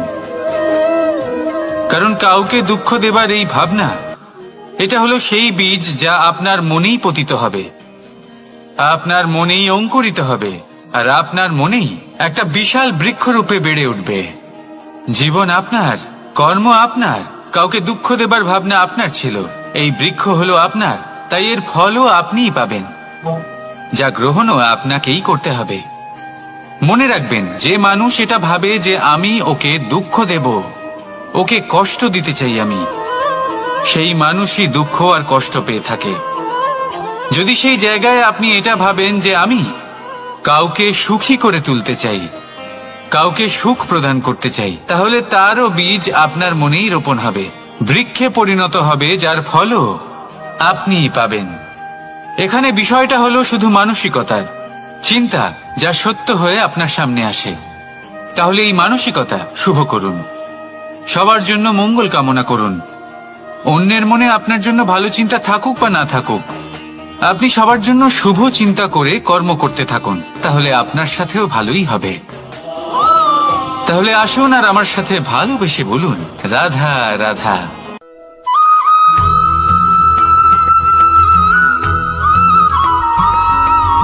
বাজ পাখিকে পক্ষীরাজ বলা হয়। বাজের আয়ু হলো মোটামুটি 70 বছর। এবার 40 বছর হতে হতেই ওদের পালক লম্বা এবং ভঙ্গুর হয়ে যেতে থাকে, ঠোঁট বেঁকে যায়, ডানা ভারী হয়ে যায়, অর্থাৎ আগের মতো উড়তে পারে না, সেই শক্তি থাকে না। এবার সেই বাজ কি করবে? বাজ সব থেকে কঠিন নির্বাচন করে, নির্বাচন নিজের পুনর্স্থাপনার। সর্বপ্রথম একটা বিশাল পর্বতে যায়, একান্তে নিজের এক বাসস্থান তৈরি করে, আর তারপরে পাথরের সাথে নিজের ঠোঁট বারবার আঘাত করতে করতে সেই ঠোঁট ভেঙে ফেলে। তারপরে সে অপেক্ষা করে সেই ঠোঁট পুনর্নির্মাণ হওয়ার। তারপর সেটাই করে নিজের পালকের সাথে। তারপরে নিজের ডানা থেকে এক এক করে ভারী পালকগুলো ছিঁড়ে ফেলে দেয়। আর তারপর 150 দিনের এই যন্ত্রণা সহ্য করার পরে ও ফিরে পায় নিজের ওড়বার অনন্য ক্ষমতা, সেই শক্তি। আর তারপরে ও জীবনের পরবর্তী 30 বছর বাঁচে। কি বুঝলেন আপনি? যদি ইচ্ছে শক্তি থাকে, তাহলে একজন দুর্বলও শক্তিশালী হতে পারে।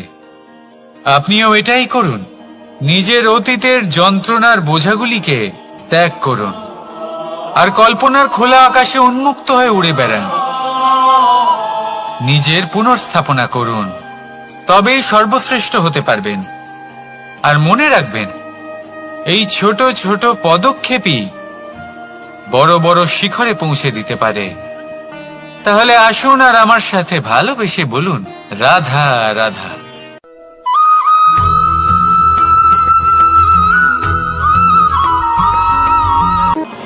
সুখ আর অভিজ্ঞতা, এই দুই জীবনে একসাথে কখনোই আসে না।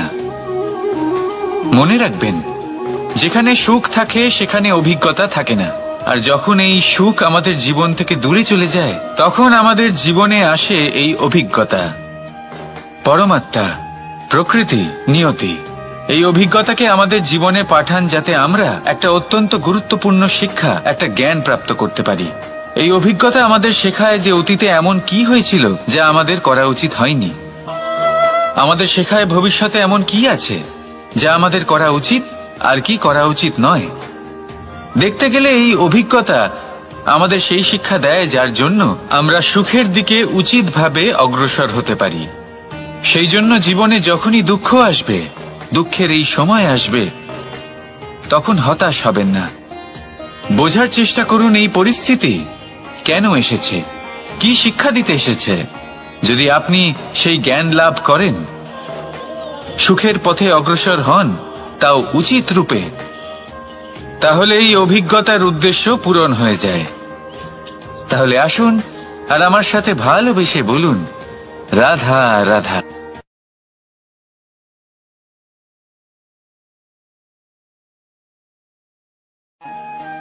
জীবনে আমরা সবাই, এই সংসারে প্রত্যেকেই শুধুমাত্র ওপরে উঠতে চায়, এমন কেউ নেই যে নিচে পড়তে চায়। কিন্তু আপনাকে যদি সত্যের সাথে পরিচয় করাই, তাহলে নিচে পড়া অত্যন্ত আবশ্যক।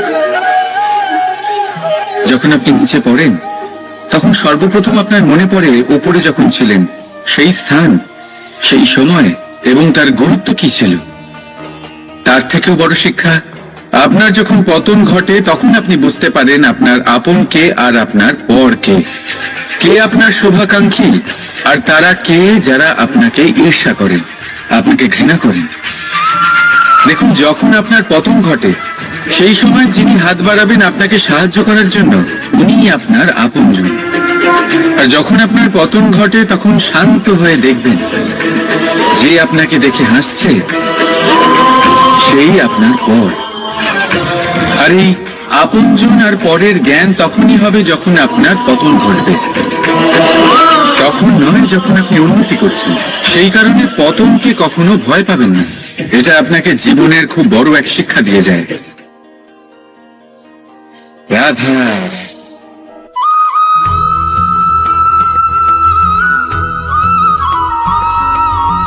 ধর্ম। আমরা সকলে ধর্মের বিষয়ে কথা বলি, কখনো নিজের ধর্মের বিষয় আর কখনো অন্যের ধর্মের বিষয়। কখনো আমরা অধর্ম দেখলে সেই বিষয়ে কথা বলি। অনেক রকম আলোচনা হয়, কিন্তু এই ধর্ম আসলে কি, সেটা কি কেউ বোঝে? যদি আমি আপনাকে উত্তর দিই, এই উত্তর সরল। ধর্ম হলো তাই যা মানুষকে অন্য মানুষের সাথে, সমস্ত বিশ্ব সংসারের সাথে আনন্দ সহকারে বাঁচতে শেখায়। সেই জন্য আপনি যদি কখনো কোনো ধর্মীয় স্থানে যান, সেই ধর্মীয় স্থানে গিয়ে আপনার শান্তির অনুভূতি হয়, তাই না? কিন্তু দেখুন, ধর্মের জ্ঞান থাকলেই সেই মানুষ ধর্মের পথে চলতে পারবে এমন কোনো কথা নেই। অনেক সময় সম্পর্কে যখন সংঘর্ষ বেড়ে যায়, তখন ইচ্ছের জন্ম হয়, ক্রোধের জন্ম হয়, অহংকারের জন্ম হয়, আর তারপর বিনাশ হয়ে যায় এই ধর্মের। সেই জন্য দ্বিতীয় সবথেকে গুরুত্বপূর্ণ গুণ যা আমার সারথীর মধ্যে থাকা উচিত, তা হলো ধর্মবীর হওয়া।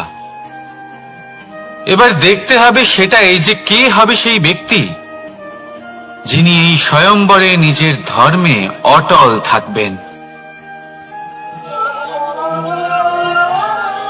কারণ সেই ব্যক্তি এই সংসার থেকে সরে এসে ধর্মের পুনঃস্থাপনের এই মহাকার্যে আমার সারথী হতে পারবেন। তাহলে আসুন আমার সাথে ভালোবেসে বলুন, রাধা রাধা।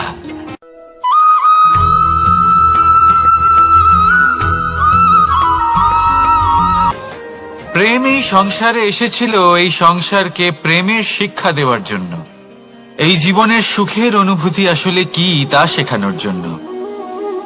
কিন্তু যদি সত্যি কথা বলি, তো আমি নিজেই প্রতিদিন প্রেমের নতুন নতুন স্বরূপ দেখতে পাই, প্রেমের একটা নতুন অনুভূতি প্রত্যেক নতুন দিনে। আর তার কারণ হলো এই প্রেম অনন্ত। এ হলো দৈব। প্রেম হলো এই সংসারের সব থেকে বড় ঢাল এবং সব থেকে বড় অস্ত্র। এই প্রেম ছাড়া না কোনো ন্যায় হয় আর না কোনো শাস্ত্র, না জীবন আছে আর না অন্ত।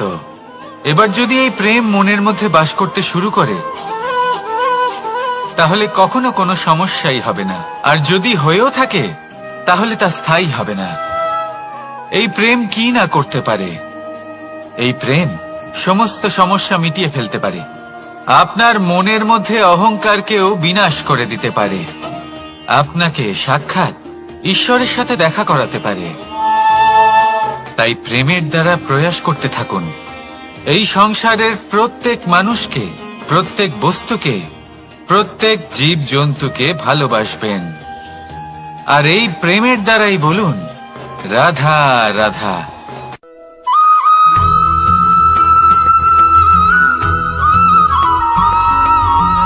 আপনি ওই কথাটা নিশ্চয়ই শুনেছেন, যখন ভগবান একটা দরজা বন্ধ করেন তখন অন্যদিকে অনেক দরজা খুলে দেন। এবার এই দরজা, এই সমস্ত পথ আমরা দেখতে পাই না, অনেক সময় আমরা বুঝতে পারি না, হারিয়ে যায় সব। কখনো কখনো মনে হয় যে এই কথাটাই মিথ্যে, কিন্তু আসলে তা তো নয়। তাহলে হারিয়ে যায় কেন? কারণ আমরা সময় নষ্ট করি এই দরজার দিকে তাকিয়ে থেকে। ভাবি এই বুঝি দরজা খুলবে, এবার দরজা খুলবে। অপেক্ষা করতে করতে আমরা অনেক সময় নষ্ট করে ফেলি। এত সময় নষ্ট করি যে আমরা দেখতে পাই না, খুঁজে পাই না সেই সমস্ত দরজা আর পথ যা আমাদের জন্য খোলা রয়েছে। যদি খুঁজেই না পাই তাহলে তা ব্যবহার করব কি করে? মনে রাখুন, ভগবান সব সময় আমাদের সাথে রয়েছেন, আমাদের সাহায্য করছেন। এই পথ সব সময় আছে, সর্বত্র আছে। দরকার রয়েছে শুধুমাত্র দৃষ্টির, দৃষ্টিভঙ্গি এবং ভাবনার। এই দৃষ্টিকে বিস্তৃত করুন, এই দৃষ্টিভঙ্গিকে ধনাত্মক করে তুলুন, আর এই ভাবনা, এর সীমা একটু বাড়িয়ে তুলুন। তারপর দেখবেন সব খুঁজে পাবেন। আসলে কি, এই যে ঈশ্বর, এই যে পরমাত্মা, তা আমাদের সাথে রয়েছে, আমাদের মনের মধ্যে রয়েছে। যিনি তাকে মন থেকে চাইবেন তিনি তাকে মনের মধ্যে অবশ্যই খুঁজে পাবেন। যদি উনি মন থেকে চান পথ খুঁজে পেতে, তাহলে তিনি অবশ্যই পথ খুঁজে পাবেন। তাহলে আসুন আমার সাথে ভালোবেসে বলুন রাধা রাধা।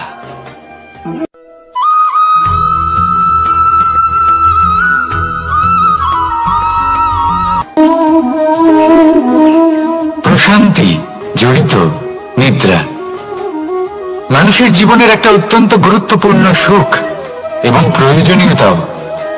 দেখতে গেলে এই সংসারের প্রত্যেক পশু পাখি, প্রত্যেক জীব অবশ্যই নিদ্রা প্রাপ্ত করেন, কিন্তু মানুষ, যার মধ্যে বিচার বিবেচনা করার শক্তি অন্যদের থেকে অনেক বেশি, তার কিন্তু ঘুমের কিছু সমস্যা অবশ্যই হয়।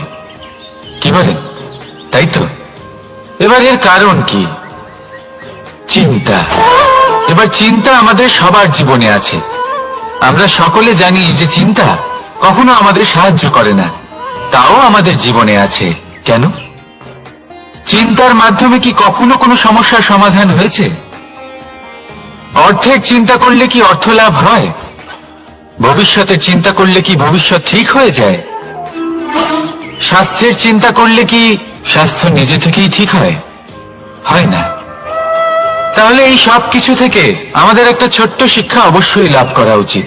আপনিও আপনার কাঁধ থেকে চিন্তার এই বোঝা নামিয়ে ফেলুন। আর ইচ্ছে, এই সব ইচ্ছে একত্রিত হয়ে আমাদের মনে চিন্তা উৎপন্ন করে।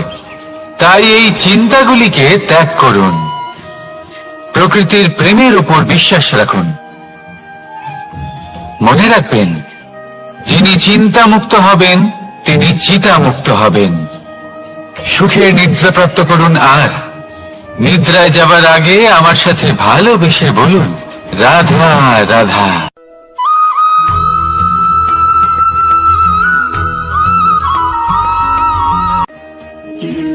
আমরা সবাই জীবনে সফল হতে চাই, তাই না? প্রত্যেকের জীবনে ব্যক্তিগত একটা লক্ষ্য আছে, আর প্রত্যেকের জীবনে তাদের লক্ষ্যে পৌঁছানোর আলাদা আলাদা যাত্রা আছে। এবার এই যাত্রায় অগ্রসর হওয়ার জন্য পথের দরকার। পথ, এই পথ, এটা অত্যন্ত গুরুত্বপূর্ণ, আর মানুষ এটাই বুঝে উঠতে পারেন না। অধিকাংশ মানুষ তাদের গোটা জীবন কাটিয়ে দেন এই পথ খুঁজতে গিয়ে, আর অধিকাংশ মানুষ জীবন কাটিয়ে দেন তাদের এই পথ বদলাতে গিয়ে। কিন্তু এভাবে সাফল্য অর্জন করা যায় না। এবারে আপনারা জিজ্ঞেস করবেন কি করে সাফল্য লাভ করবেন? এই সফলতা তিনি অর্জন করেন যে তার পথ নিজেই তৈরি করেন। দেখুন, যত শক্তি আর যত সময় আপনি পথ খুঁজতে আর বদলাতে গিয়ে নষ্ট করবেন, তার থেকে কম সময় এবং শক্তির দ্বারা আপনি নিজের পথ নিজেই বানাতে পারবেন, নিজের লক্ষ্যে পৌঁছতে পারবেন। সেই জন্য বারবার আপনার পথ বদলাবেন না, খোঁজাখুঁজি করবেন না। নিজের এই যাত্রায় নিজের পথ নিজেই তৈরি করুন, আর যত তাড়াতাড়ি সম্ভব নিজের লক্ষ্যে পৌঁছে যান। রাধা রাধা।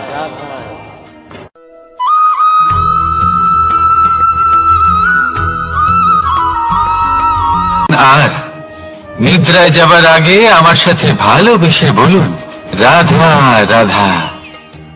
মহাদেব, সেই দেবতা যিনি মহান, যাকে দেবতাদের দেবতা বলা হয়, যিনি হলেন আমার আরাধ্য। কখনো আপনার মনে এই প্রশ্ন এসেছে যে শিবকেই কেন মহাদেব বলা হয়, অন্য কোনো দেবতাকে কেন বলা হয় না? সেই কারণ মহাদেবের মধ্যে, ওনার মধ্যে এমন এক বিশেষ গুণ রয়েছে যা অন্য কারণ নেই। তা হলো নিঃস্বার্থ হয়ে মানুষের সেবা করা। যদি প্রয়োজন পড়ে, যদি সৃষ্টির পথে বিনাশের কালো মেঘ ছেয়ে থাকে, তখন নিজের প্রাণের চিন্তা না করে হলাহল পান করার জন্য প্রস্তুত থাকেন মহাদেব। আর এই অদ্বিতীয় ত্যাগের জন্যই শিবকে মহাদেব বলে ডাকা হয়। এবার যদি কোনো মানুষও নিঃস্বার্থ ভাবনার দ্বারা নিজেকে অর্পণ করে দেয় এই জগতের কল্যাণের জন্য, মানুষের সেবার জন্য, তাহলে তিনিও মহাপুরুষ, মহামানব হতে পারেন। যদি কেউ অভুক্ত থাকেন, তাহলে নিজের থালা থেকে অর্ধেক খাবার তাকে দিয়ে দিন। যদি কেউ অসুস্থ হন, তাহলে তাকে সেবা করার, চিকিৎসা করার চেষ্টা করুন। এই জীবন শুধু নিজের জন্য নয়, অন্যদের প্রতি, সমস্ত সংসারের প্রতি উৎসর্গ করুন। যদি এইসব মানুষ শিখে যান, তাহলে তিনি মহাদেবের পথে অগ্রসর হতে পারেন। যদি মানুষ নিঃস্বার্থ ভাবনার দ্বারা এই সংসারের সেবা করতে শিখে যান, তাহলে তিনি নিশ্চিত রূপে মহামানব অবশ্যই হতে পারবেন। আসুন আমার সাথে ভালোবেসে বলুন, রাধা রাধা।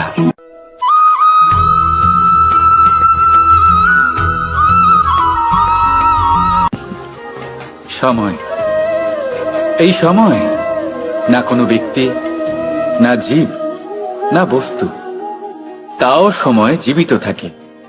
এই সময়ে না জল, না অগ্নি, আর না বায়ু, কিন্তু তাও আমাদের জীবনের আধার এই সময়। দেখতে গেলে মানুষ এই সময়ের হাতের খেলনা। কখনো আমাদের সময় ভালো হয়, আবার কখনো খারাপ। কেউ সময় আসার প্রতীক্ষা করে, আবার কেউ সময় যাওয়ার প্রতীক্ষা করে, কিন্তু এই সময় কারোর হাতে ধরা দেয় না। এই সময় যা কেউ দেখতে পায় না, এটা সবাইকে সবকিছু দেখিয়ে যায়। দেখিয়ে যায় যে আপনকে আর পরকে, আমাদের শুভাকাঙ্ক্ষীকে আর ক্ষতিকে চায়, আমাদের মিত্রকে আর আমাদের শত্রুকে। এই সময় আপনাকে দেখায় যে আপনি কতটা শক্তিশালী, সেই সময় আপনাকে দেখিয়ে যাবে আপনি কতটা দুর্বল। এই সময় সব কিছু দেখিয়ে যায়। তাই এই সময় যা এতটা শক্তিশালী, তা আমরা নষ্ট কেন করি? ভেবে দেখুন। এবারে উঠুন আর এই সময়ের সম্পূর্ণ ব্যবহার করুন, এই সময়ের সদ্ব্যবহার করুন।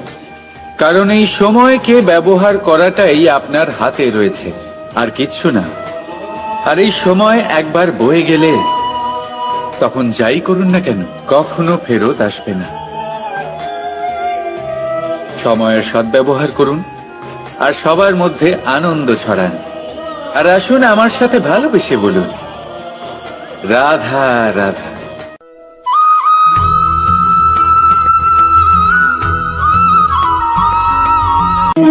স্বর্ণ, হিরে, মুক্ত, মানিক, এই সব কিছুকে আগে পাথর বলা হতো। তাহলে এমন কি হলো যে এদের রত্ন বলা হয়? আর রত্ন তা বাস্তবে আসলে কি? এটা হলো সেই পাথর যাকে আগে আগুনের তাপ সহ্য করতে হয়েছে, পরখ করা হয়েছে, যাচাই করা হয়েছে, এদের কাটার চেষ্টা করা হয়েছে, কিন্তু তারা কখনোই নষ্ট হয়নি, বরং তারা আরো উদ্ভাসিত হয়েছে, আরো উজ্জ্বল হয়েছে, এই সংসারে আরো প্রকাশ ছড়িয়ে দিয়েছে। সেই জন্য এরা হলো এত অমূল্য, সেই জন্য এরা হলো বহুমূল্য, সেই জন্য এদের রত্ন বলা হয়। এবার মানুষের কাছেও এই নির্বাচনের অধিকার রয়েছে যে আমরা শুধু পাথর হয়ে থাকব নাকি রত্ন হয়ে থাকব। কিভাবে? আমাদের জীবনেও অনেক সমস্যা রয়েছে, বাধা আছে, বিপত্তি আছে। আমরা সেই বাধার তাপে উত্তপ্ত হই, এই সমস্যা আমাদের কাটার চেষ্টা করে। অনেক মানুষ বিভিন্ন পরিস্থিতি আমাদের ভাঙার চেষ্টা করে।